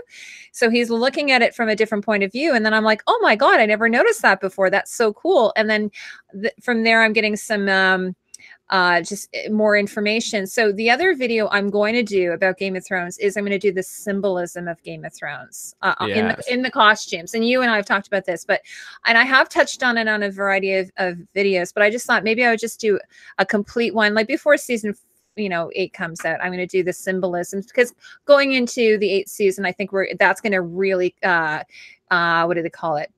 There's going to be a payoff there. I'm pretty sure. Yeah, Screen Prism has a really good series about the symbolism of the house sigils and the house words. So yeah, I think that's really fitting, because I mean, what they wear embodies that culture. Each family is essentially just an embodiment of a whole race of people, essentially. In a lot of cases, they have. I mean, I've seen their videos. I think what mine will be more is in the costumes and how that's how it's conveyed in the costumes. Yeah, because I've seen their videos and they're very good. So this is going to be more like how they're wearing that and conveying that. Absolutely, I think whether it be it might be very subtle. Like Michelle has been like, there's things that people have pointed out to me. I'm like, oh my God, I never noticed that before. That's so incredible. And they did it on purpose. And so I thought that would be really fun just to share with people. Like people notice when Cersei turns into Darth Cersei, because that's very apparent. But it's like, what was she wearing like at the in the first quarter of the second act? You know what I mean? There were changes. Because like I said, I've been part of production. I know that these things that's why your job is actually something people use. You know what I mean? Your skill set is something people pay you to do because it's necessary. It's not like just throw on anything and meet me at the set to film the movie. Yeah, well, it's really neat because I think that, like, for instance, with Patrick's illustrations, for instance, I took a bunch of his Cersei ones that he's done, because she's got a lot of costumes, like 30, and I put them next to each other, and it was really cool to see the progression of her look. And because there's no way that Michelle Clapton would have known that, that they would have, she didn't know the show was going to get picked up when they originally did it. So it's amazing how it's really an evolution as opposed to something that was planned.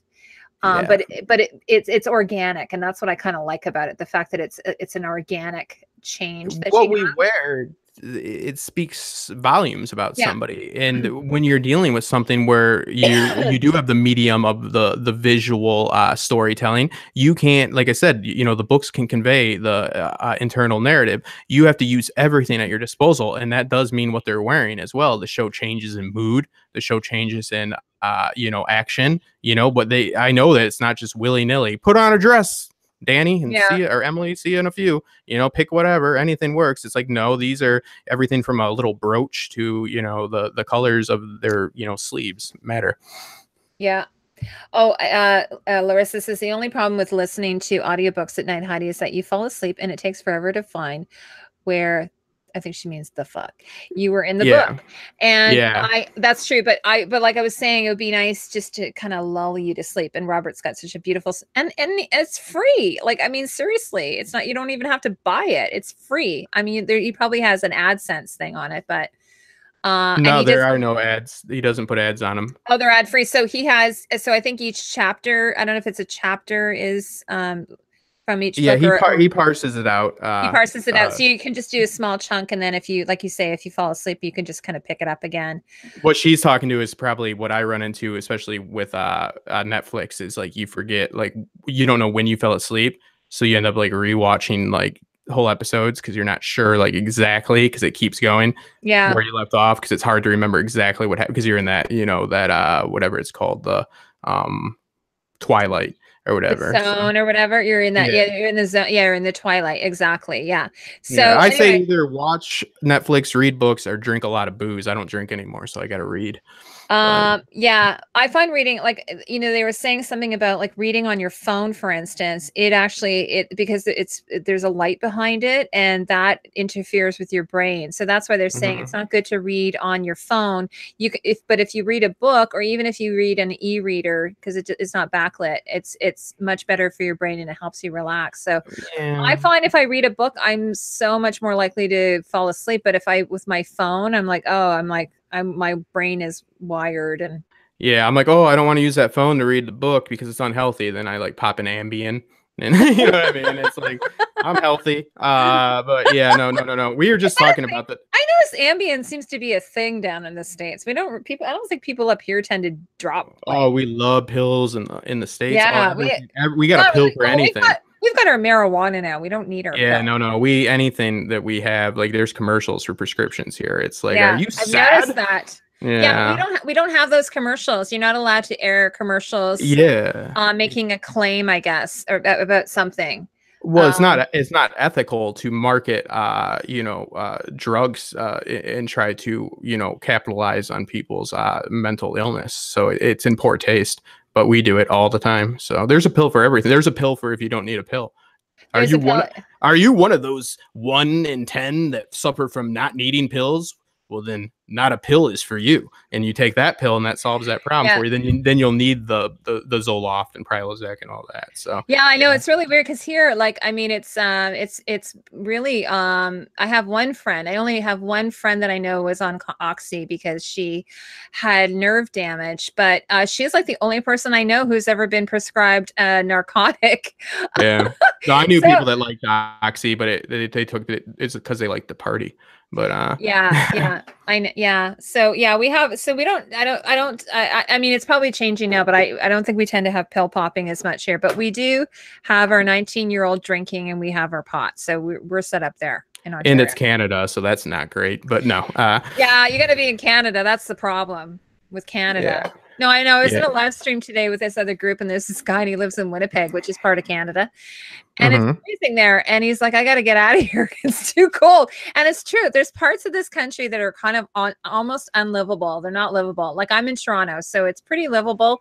But there's parts of this country, my God, like, why are you living? And that's why they're so grouchy.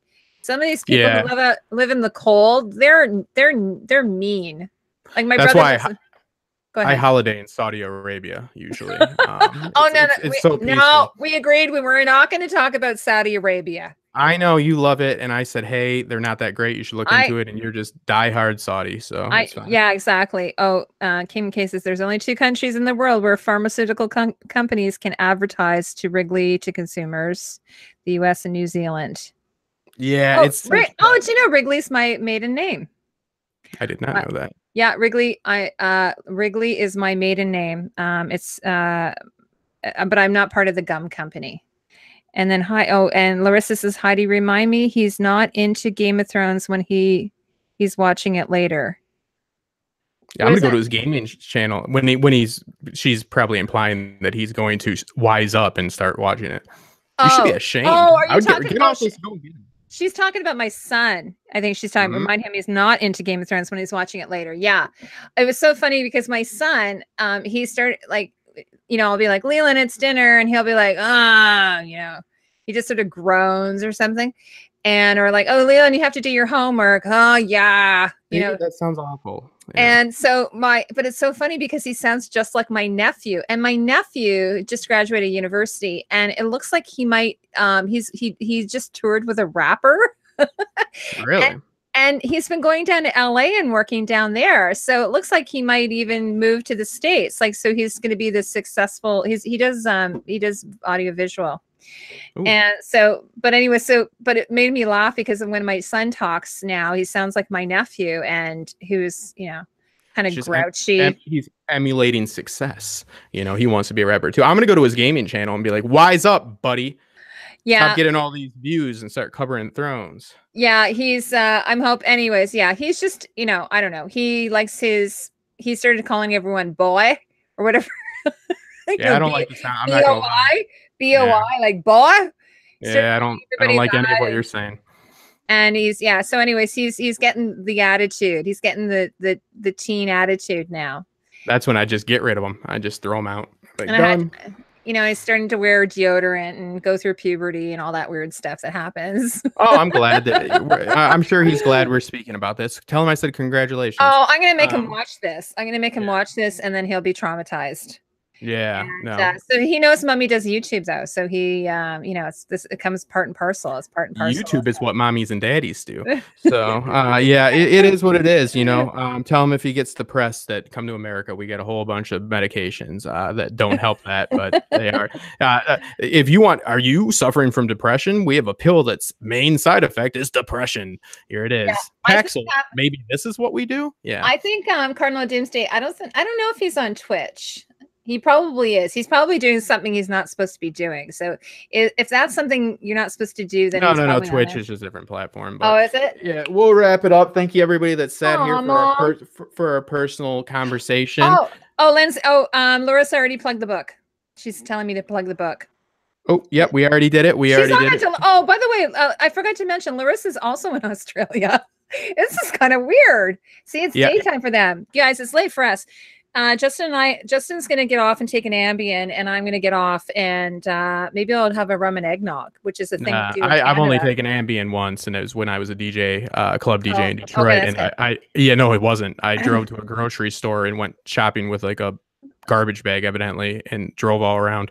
Weird stuff. Well, I was DJing a club in Detroit, so I had been drinking. Then I accidentally took an Ambien, which I thought was something else. And it led to me waking up and there was half of a steak omelet on the ground and like a whole bunch of groceries that I don't know if I paid for, to be honest. I shouldn't have been driving. So it's Ambien. Well, I'm probably going to have a rum and eggnog, which is, I don't know if Aussies and New Zealanders like that.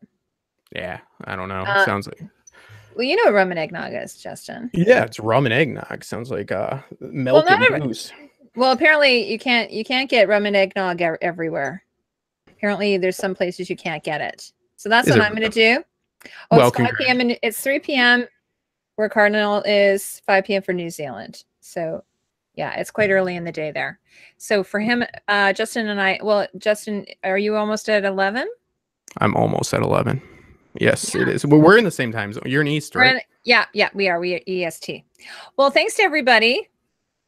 There you go. Yeah, thank you guys. Thanks for sticking around. Look forward to the book. Everybody subscribe to Costume Co. if you have not already. And keep an eye out for videos on this channel because there's a whole bunch of videos that are half in the can, and I just got to push them past that goal line and get them there, especially for my Vikings. Happy holidays, everybody. Next Christmas, New Year's, or, just not even a week. I think it's just a little more than a week away. It is. So yeah, happy holidays, and enjoy spending time with family. Yeah. If that's something that you do. So subscribe if you've not already. Support me on Patreon if you want to support creativity. It helps me make content that much easier. A few dollars from you a month that would hopefully be barely noticeable makes a huge impact on me. It means the world. I have the best Patreons, and it truly is a collaborative experience. I get a lot of my ideas for videos directly from requests from them, and it expands my base of knowledge. So thank you guys for stopping by, and we will see you soon.